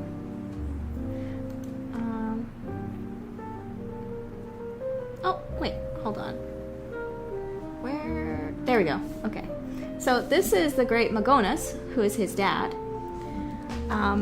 He's a moth person from a 1960s themed moon. And however, sorry, one sec. He married a woman from Earth who's human. I don't have a picture of her, but here's their kid. His name is Zindello. So he has human ears, and he only has one pair of arms. But he also got his dad's antenna and little kind of red hair streak and red dots patterning. But his dad has like a full neck fluff here, and he only has half a neck fluff. So that's one example. I'm still and then the main character of Mariposa and the Galaxy Man is also half human. But unlike Zindello, she does have 4 arms, but she never got her wings. She never went through the metamorphosis that most butterfly people go through to get wings. So that's part of her storyline in the demo. So if you want to learn more about her, you can play the demo of Mariposa and the Galaxy Man. It's really fun, if I do say so myself. I'm still super excited about the mechanics and how fun movement is in that game that Caius managed to pull off. Did really cool stuff with it. And for the full game, there's so many ideas of what we can do with those mechanics based on like gravity and stuff. Yeah. Anyway. Do I have a picture of Mariposa's parents? Hold on, I think I do. Let me check my files.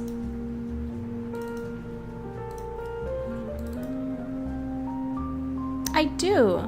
Okay.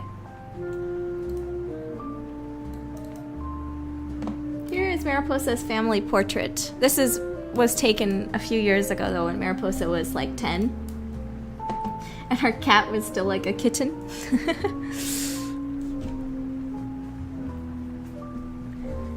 So this is her mom, and this is her dad, and this is her stepbrother.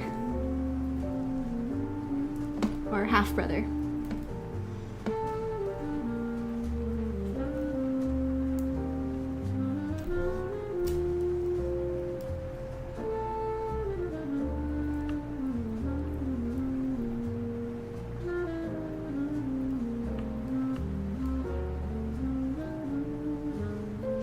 Yeah, charade. Some merch shops just slap a logo on it and call it a day. Exactly. I love it when they have art on them, like beautiful art that goes well on the t-shirts. I also don't like it when they just make the t-shirts black. I have nothing wrong with like black t-shirts if it fits the design. Some designs do not work on black t-shirts, but they still put it on a black t-shirt, even though it doesn't fit a black t-shirt.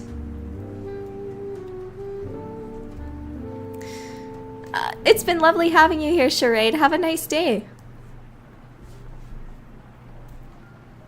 Anyway, yeah, that's their little family portrait. Yeah.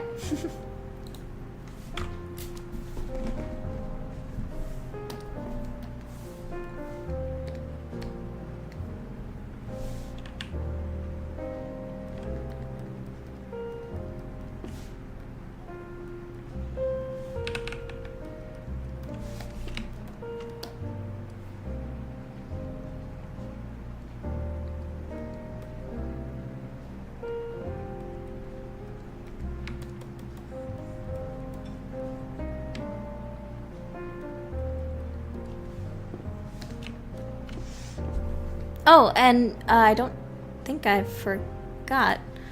I think I forgot to say, currently we are funding for the full voice acting tier.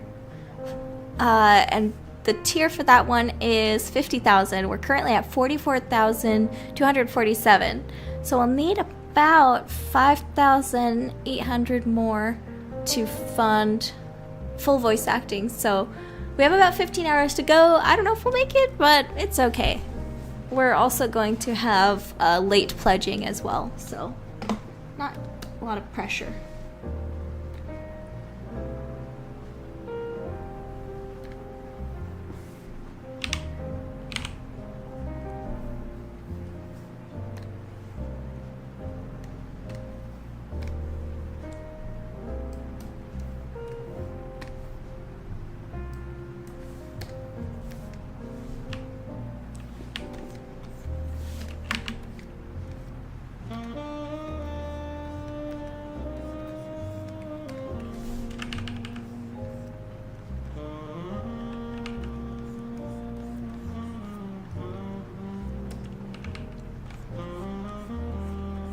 The reason why her braid is gray, by the way, is just because it was easier for me to sculpt when it was gray. That's all. It'll go back to black.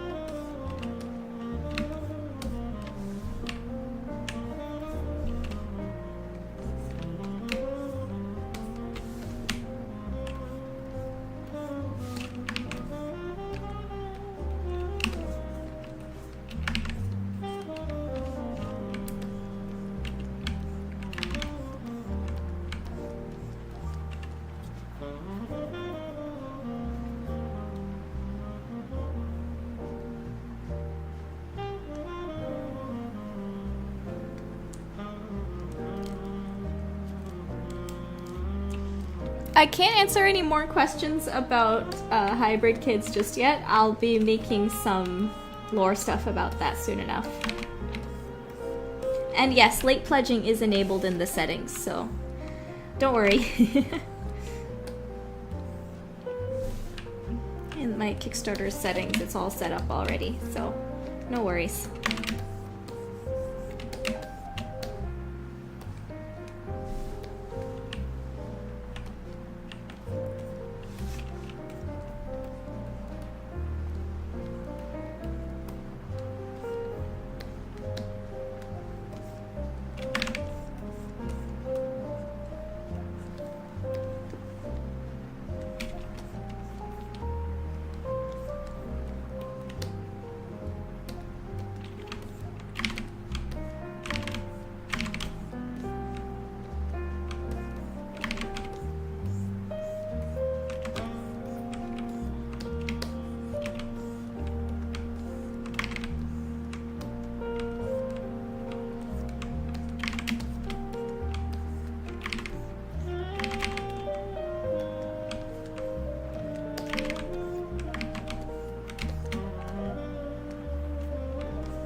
Sculpting folds.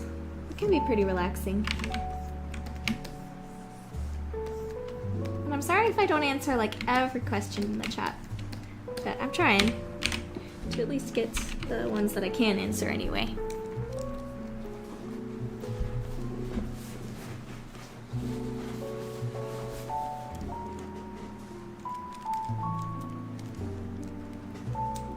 Oh, they do have holidays, yes. I can't say anything about that now, though. Oh, I have a playlist, all right. I definitely have. I have like a very huge Noiramore Academy Spotify playlist that has inspired like so much stuff in the game. A lot of it is mostly instrumental stuff. I just listen to it and it gives me the vibes, and then I think about the things that, and think about the vibes, think about the characters. And, but yeah, I might share it at some point. Not yet, though. It might sound silly, but I wonder if any of the songs would spoil. Actually, I don't even know if that would really. It probably wouldn't spoil anything. Most of it's just, like, instrumental songs that don't really give any kind of plot. Nah, yeah, it couldn't spoil anything. But I don't know if I want to share it just yet.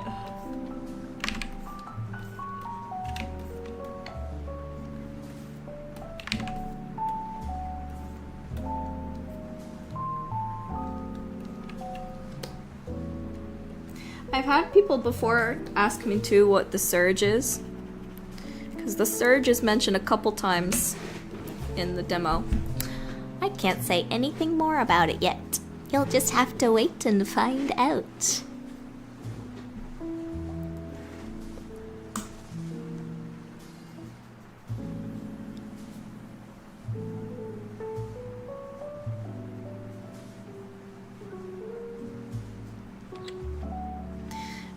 Zero XD, there will be some lore drops about that at some point soon. I can't answer it too much yet. I have to make some art for it first. I can't say anything about Kira and Saikwan yet. I'm still working on that.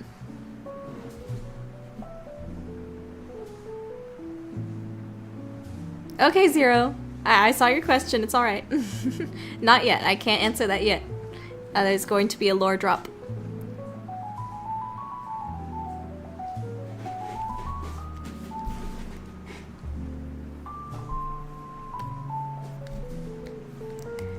Good question, Sins. I would say they do wear gloves, but because they're babies and the hands are sensitive, so they want to keep the baby's hands protected.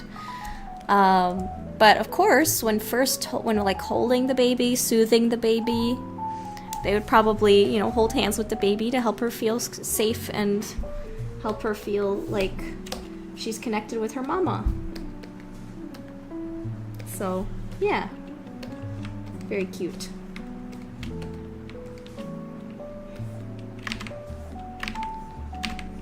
Because the baby wouldn't know how to do telepathy, but if the mama is holding the baby's hand, that acts as a connection, so the mom can talk to the baby in her mind and say, "It's okay, baby, don't worry, calm down." Little mental connection there.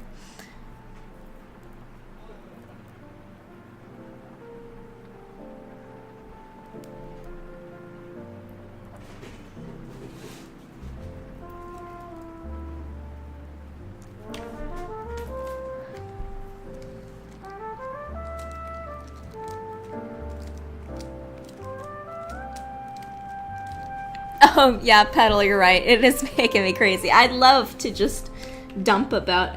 I have, like, huge, like, folders and things I've made trying to plan everything out, and I'm just really excited to see y'all's reactions when the drop is finally done.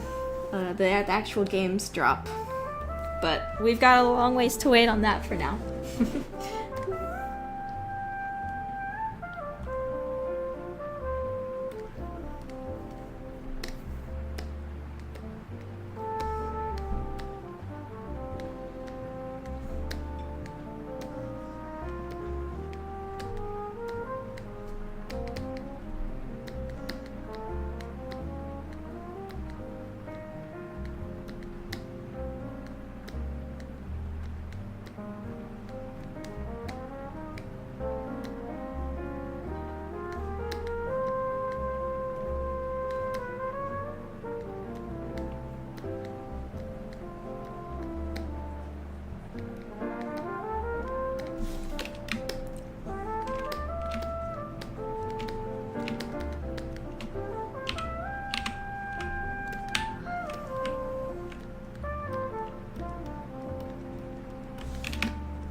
The baby, that's a good question. The baby does always have connection unless the baby is not living, because, even if your horn hasn't grown in or you have no, like, talent in resonetics necessarily, everybody has golden blood. Which, oh, I see, that's what you mean. Okay, if their mom was dead or they're an orphan or something. Ooh, yeah. Well, obviously, it probably works a bit similar to how it does in real life. Kids need connection, kids need love, kids need nourishment and nurture. So if a kid is orphaned, I would hope that in this world they also are able to find an adoptive family or found family of their own to help them out. And they would be able to do the same thing as the mom would in terms of holding her hand, connecting with her, telling her things will be okay.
Oh, well, yes, if someone has passed away, then you cannot connect with them mentally.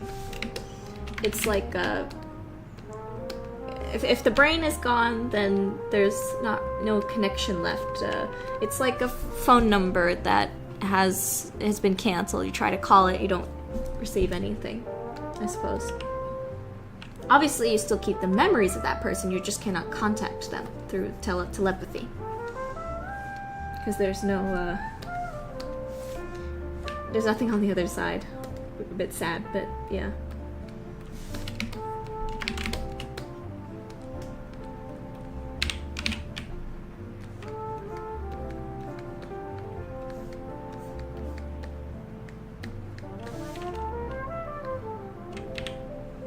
I'm sure there's probably people in that universe who are maybe spiritualists, though, that believe there is a way to do it, or they try to contact the dead through other means.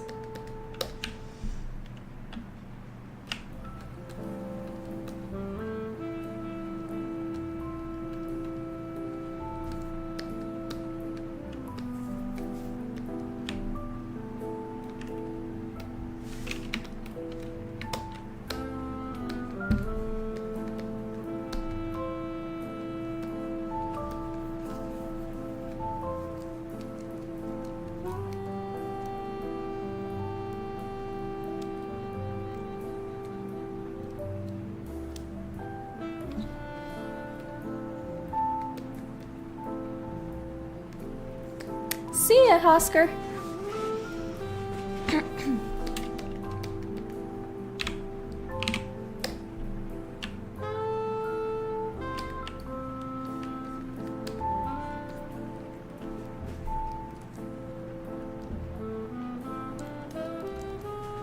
Oh yeah, there could definitely be a lot of drama and easy gossip.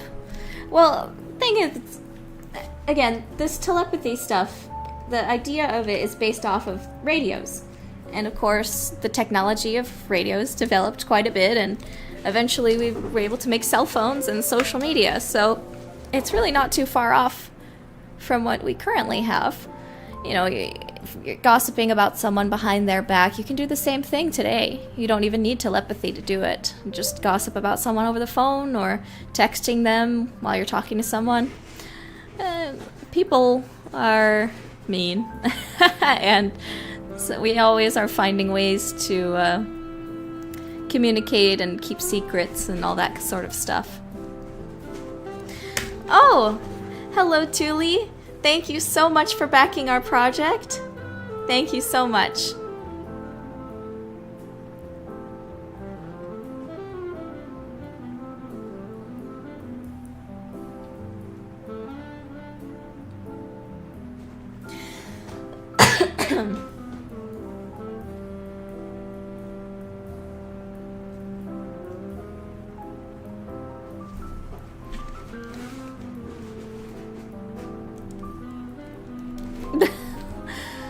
Oh, it's fine, Zero. The reason it's taking me so long is because I'm also talking with you guys, trying to do two things at once. So it's fine.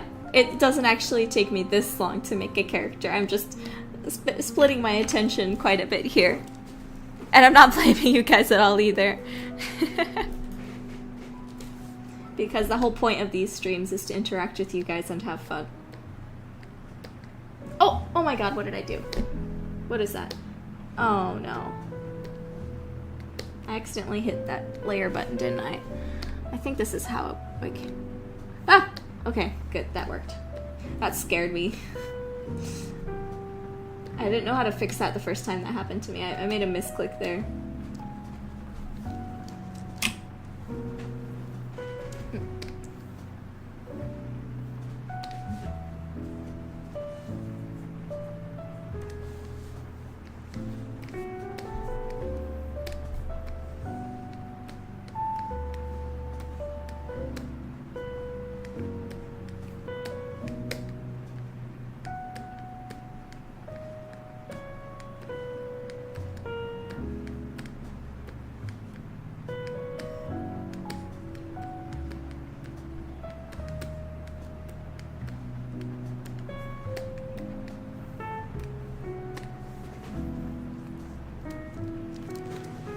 Oh, if you guys have... Scattered Leaves has a good question. If you guys have made fan art of the game and you want to show it to me, you can just tag me on Instagram, Twitter.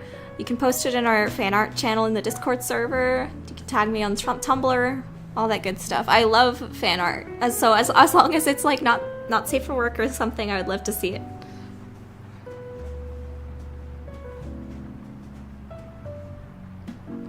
Actually, you guys are right that kids do try to cheat in their tests using their telepathy. However, every classroom has an anti-cheating measure, and actually if you play the demo and you go examine the purple crystal that is near the desks in the demo, Judith will have something to say about that.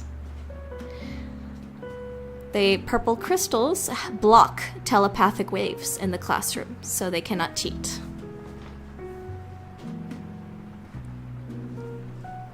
Oh.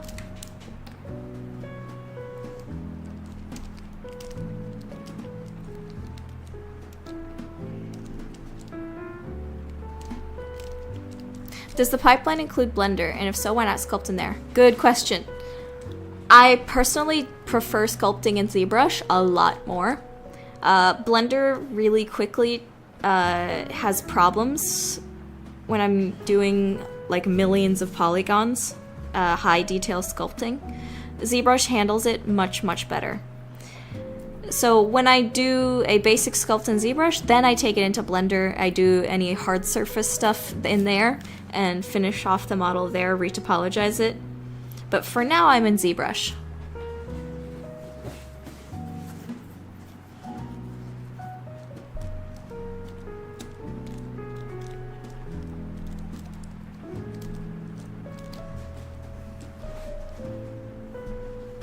Can newborn cyquines walk like newborn foals? That's a great question. I would say probably no. More like when you've got 2 legs instead of 4 legs, it's a bit more difficult to start walking. So I'd say it's more like human babies.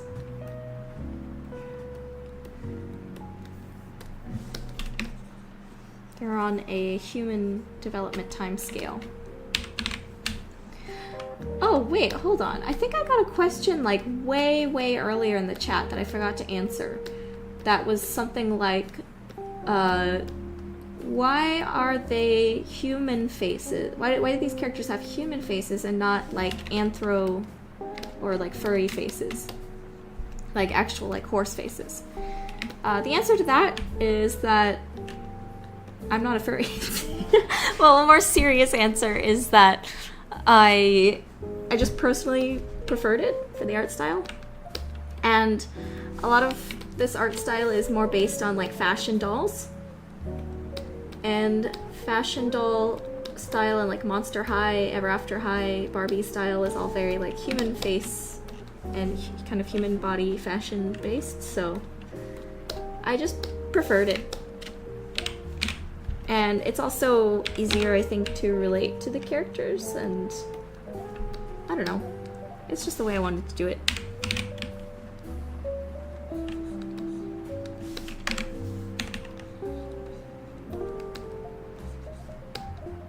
I also have a much easier time drawing and sculpting human faces.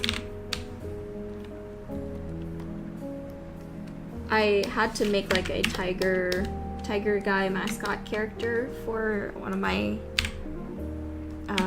commissions.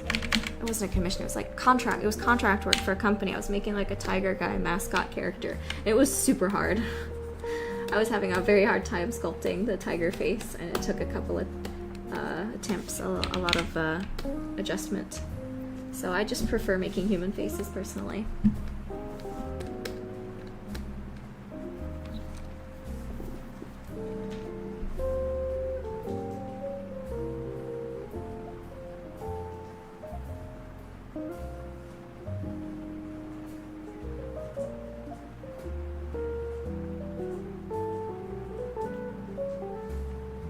Oh, the Discord link should be on the Kickstarter.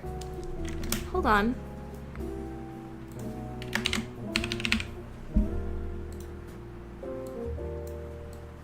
Oh, 1 second.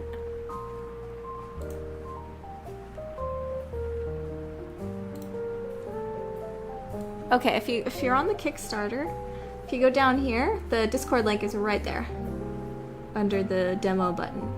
So if you want to join our Discord, it's right there on the Kickstarter page.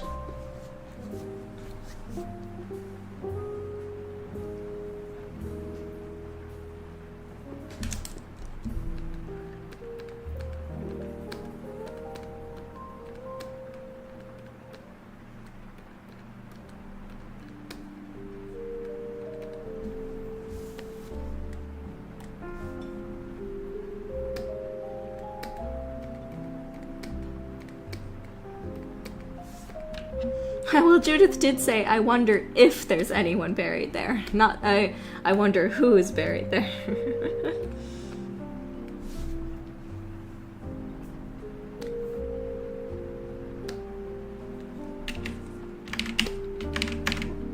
Okay, there we go.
we go.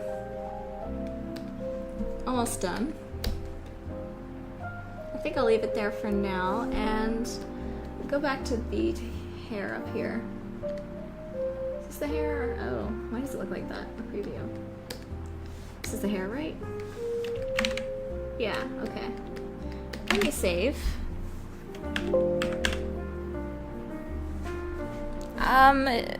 What type of gloves they wear just depends on the person.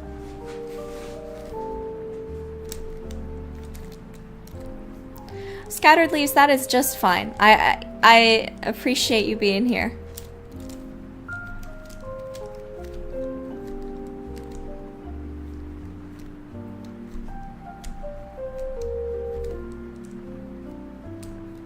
I'm so glad we hit the goal too. Trust me.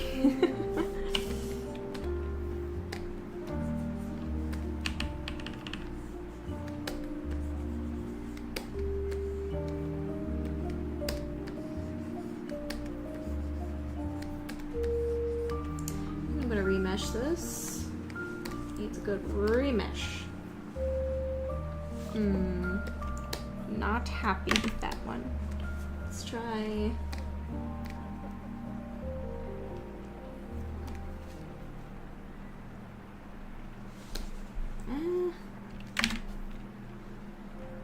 Let's try that.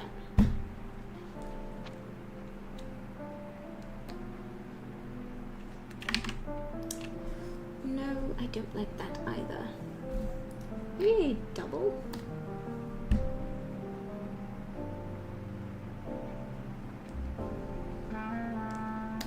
Yeah, better.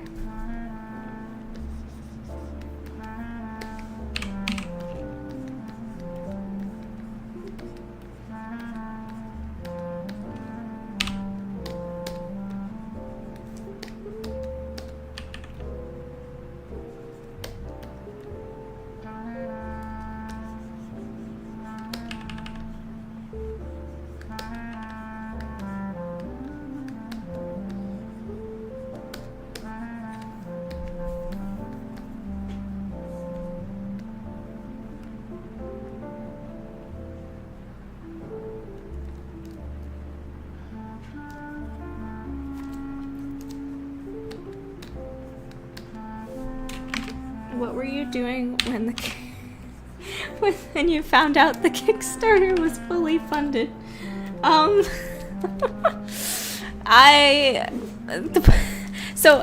saw the numbers going up when I was in my Japanese lesson with a family friend, and I was like, oh my gosh, it could be any second now. And then I went to the bathroom and I was on the toilet and I saw it was fully funded. So yeah, that's my story.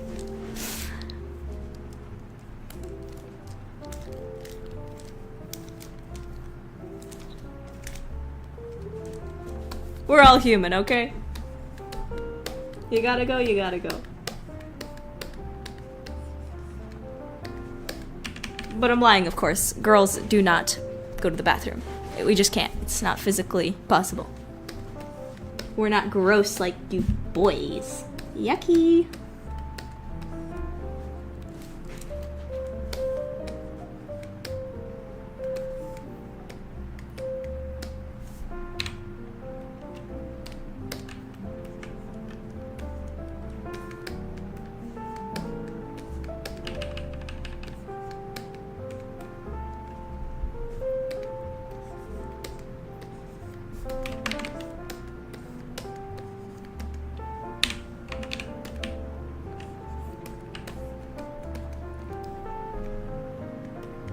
See, exactly. Phoenix, you know exactly what I'm talking about.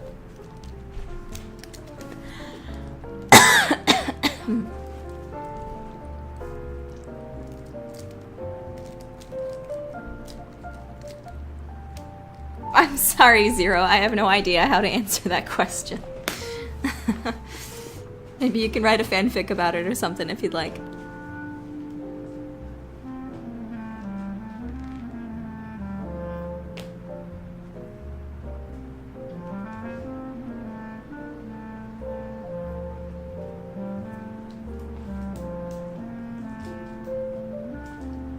Phoenix says, hopefully I can animate my story and make it into an indie show. Yeah! Do it! Get that bag.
Oh yeah, they definitely get like pedicures, manicures, nails and hooves, care.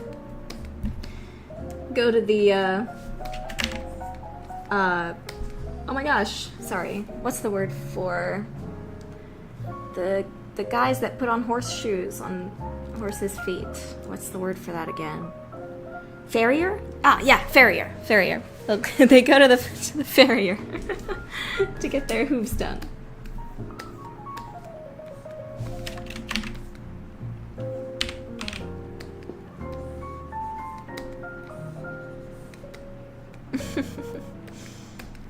Whenever I think of farriers, I think of that like scene from Spirit, that DreamWorks movie Spirit, where they have to like tie up the horse because he keeps trying to buck him around and like kill him so they can actually put horseshoes on him.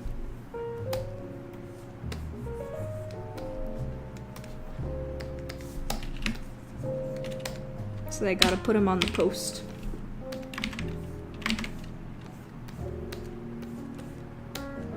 But I also think about those, there are some videos that pop up on the For You page sometimes that are like the satisfying like farrier videos, and then they like have all these like videos of them like scraping out all the gunk and the dirt out of the horse's hooves, and sometimes the cows protecting the cow's hooves as well, because sometimes they get some nasty infections, so they're trying to like dig out all the infection and stuff. Those can be like pretty satisfying to watch because Like, the horse hooves are not flesh, they're keratin, like our fingernails, so they can scrape away at all the crap and get it all out of there.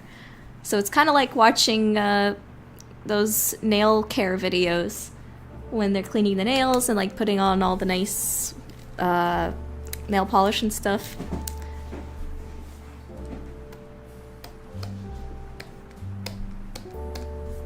Those, I think the other satisfying videos that I like to watch are these the ones where they like carve sand, right? There's a couple where they're like carving sand or they're like crackling clay. I'm not really into ASMR, that's not really my thing, but those are fun to watch sometimes. The crackling clay ones. Do you guys have any like satisfying videos that you enjoy watching sometimes? Those videos just like do something in your brain that your brain is like, booga booga. That makes me feel satisfied, I don't know why. Lizard brain activated.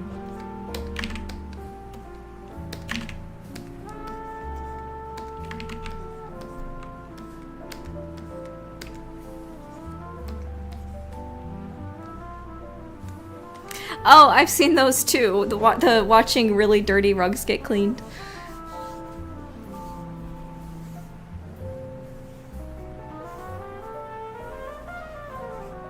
Nate the hoof guy, is that guy?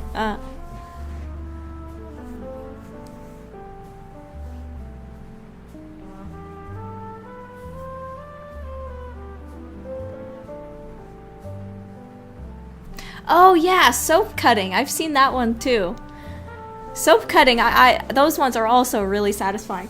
Especially the ones where they like, how do I describe this? They kind of, one second. Let me show this on the character.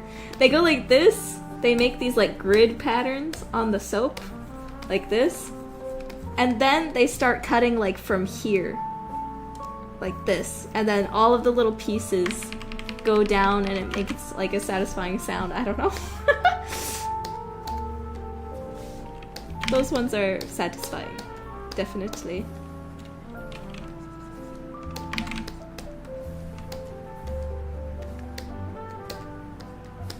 Makes me feel relaxed.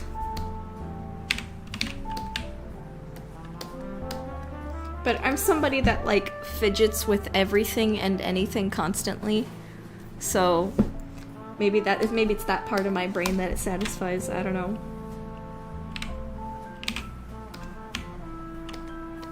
The fidget brain.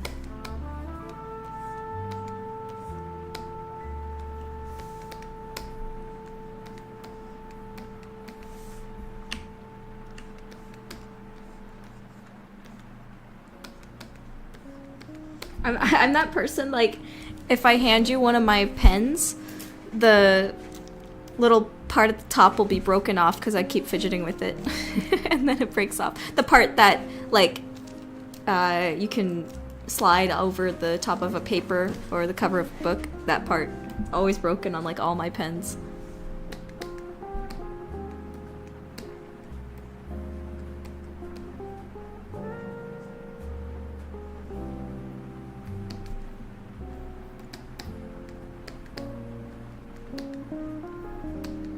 Can't say what it is. ADHD? I don't know. I've never been diagnosed.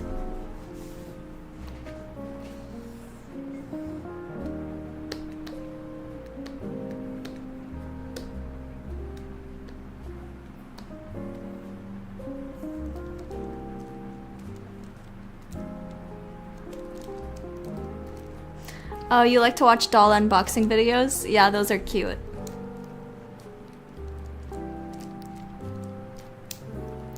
Paint mixing, yep. Wood carving, yep, those are good too.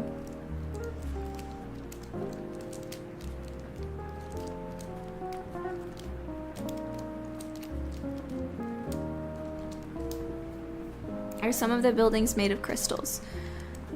Yeah. Definitely. Hold on, did I just break my pen? No, I didn't. Oh my goodness.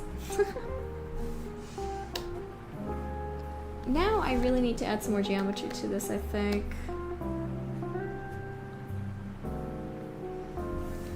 Let's see. Divide.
I would hope that the sculpting here is satisfying to watch.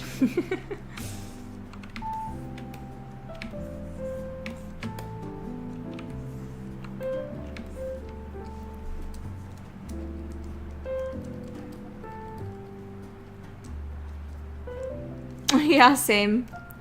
Kulta.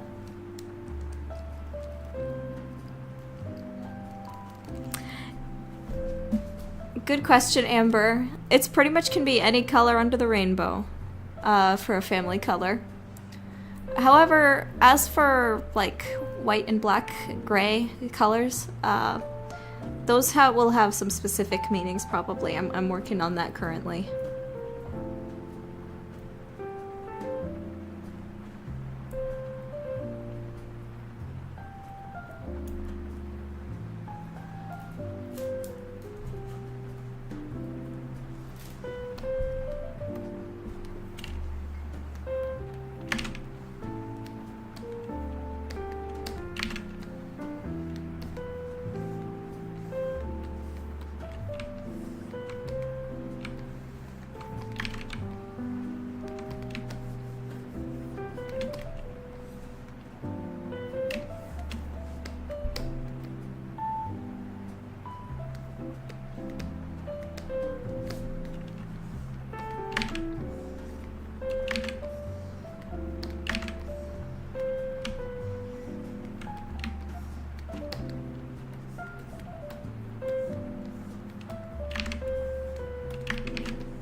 My keyboard clicks making my PNG tuber talk.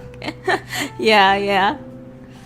It's like she's making keyboard sounds, or that's just like a canon ability she has, is to imitate keyboard sounds.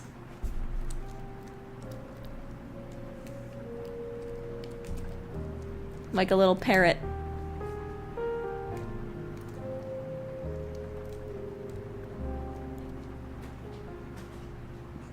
Oh, there's definitely fairy tales. Some of them will be in the game.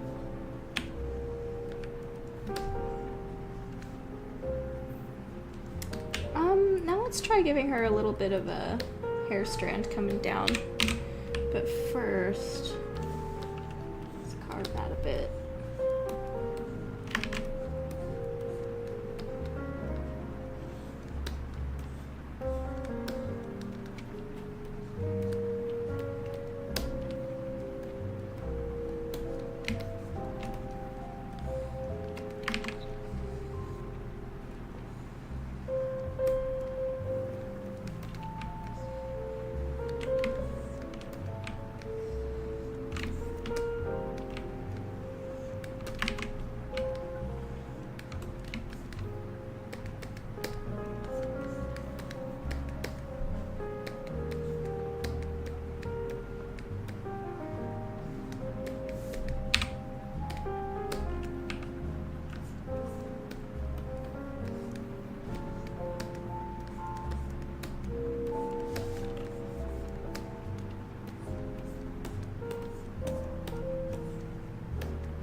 Okay, let's try adding a little hair strand here. See if it works.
I don't know.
So in ZBrush, does everything you sculpt start out as a cube? Good question. No, actually. It depends on what you choose. When you add on a new piece to the file, you could add in a sphere, a cube, a cylinder, a cone, ring, any of these shapes right here. And you can even like import in other ones to start with if you want. Well, guys, I think I'm probably going to end here. Okay, I keep working on this a bit off stream, and next stream we do with her will probably be some retopology stuff. Hopefully, it won't be super boring, but we'll see. Any last questions before I head out?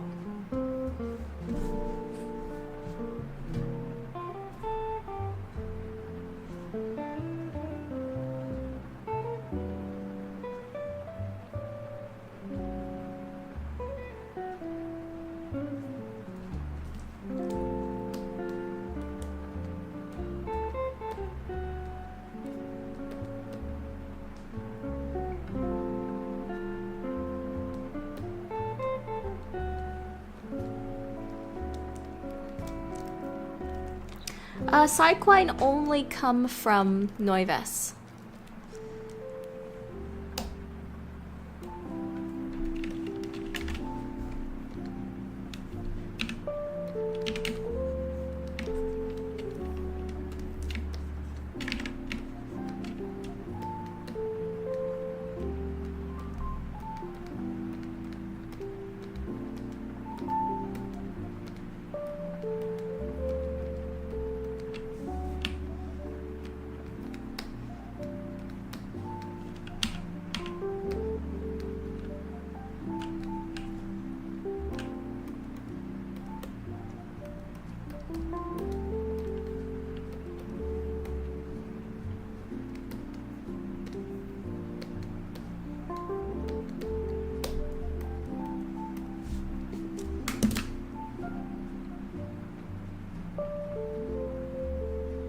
Did you learn 3D modeling in a school, or are you self-taught?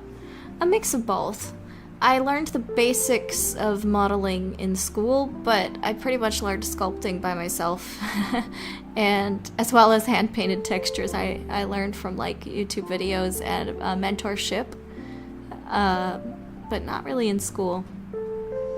A lot of this outside of the basics is self-taught. And YouTube. Mentorship.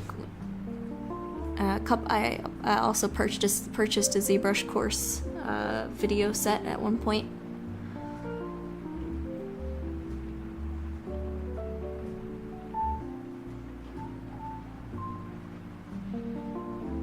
I'm curious about how the inside of the mouth will work. That's a good question, and that will come with the retopology process. It's much easier for me to do that later. And it's pretty easy. It's pretty simple. I might stream that bit. I don't know.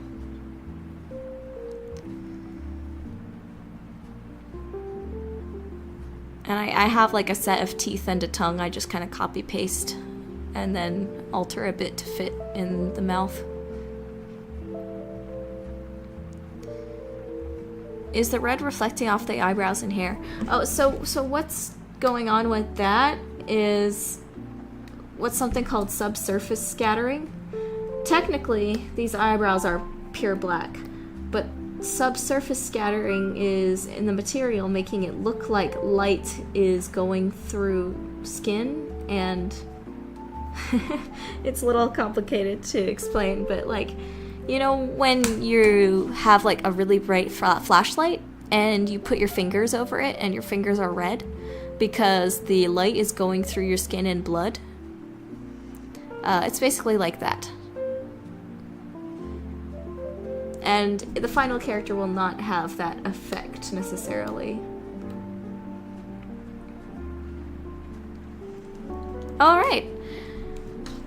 So currently we're at 44,144. So we might not make the first stretch goal, but again, we're gonna have late pledges, so it might take a bit, but we might make it later in the future. But in any case, it's still really exciting that we were able to get $4,000 over the initial goal. That's definitely gonna help us out a lot in development. Thank you guys so much for coming today. And I'm gonna head off for now. I hope you guys have a wonderful day. God bless.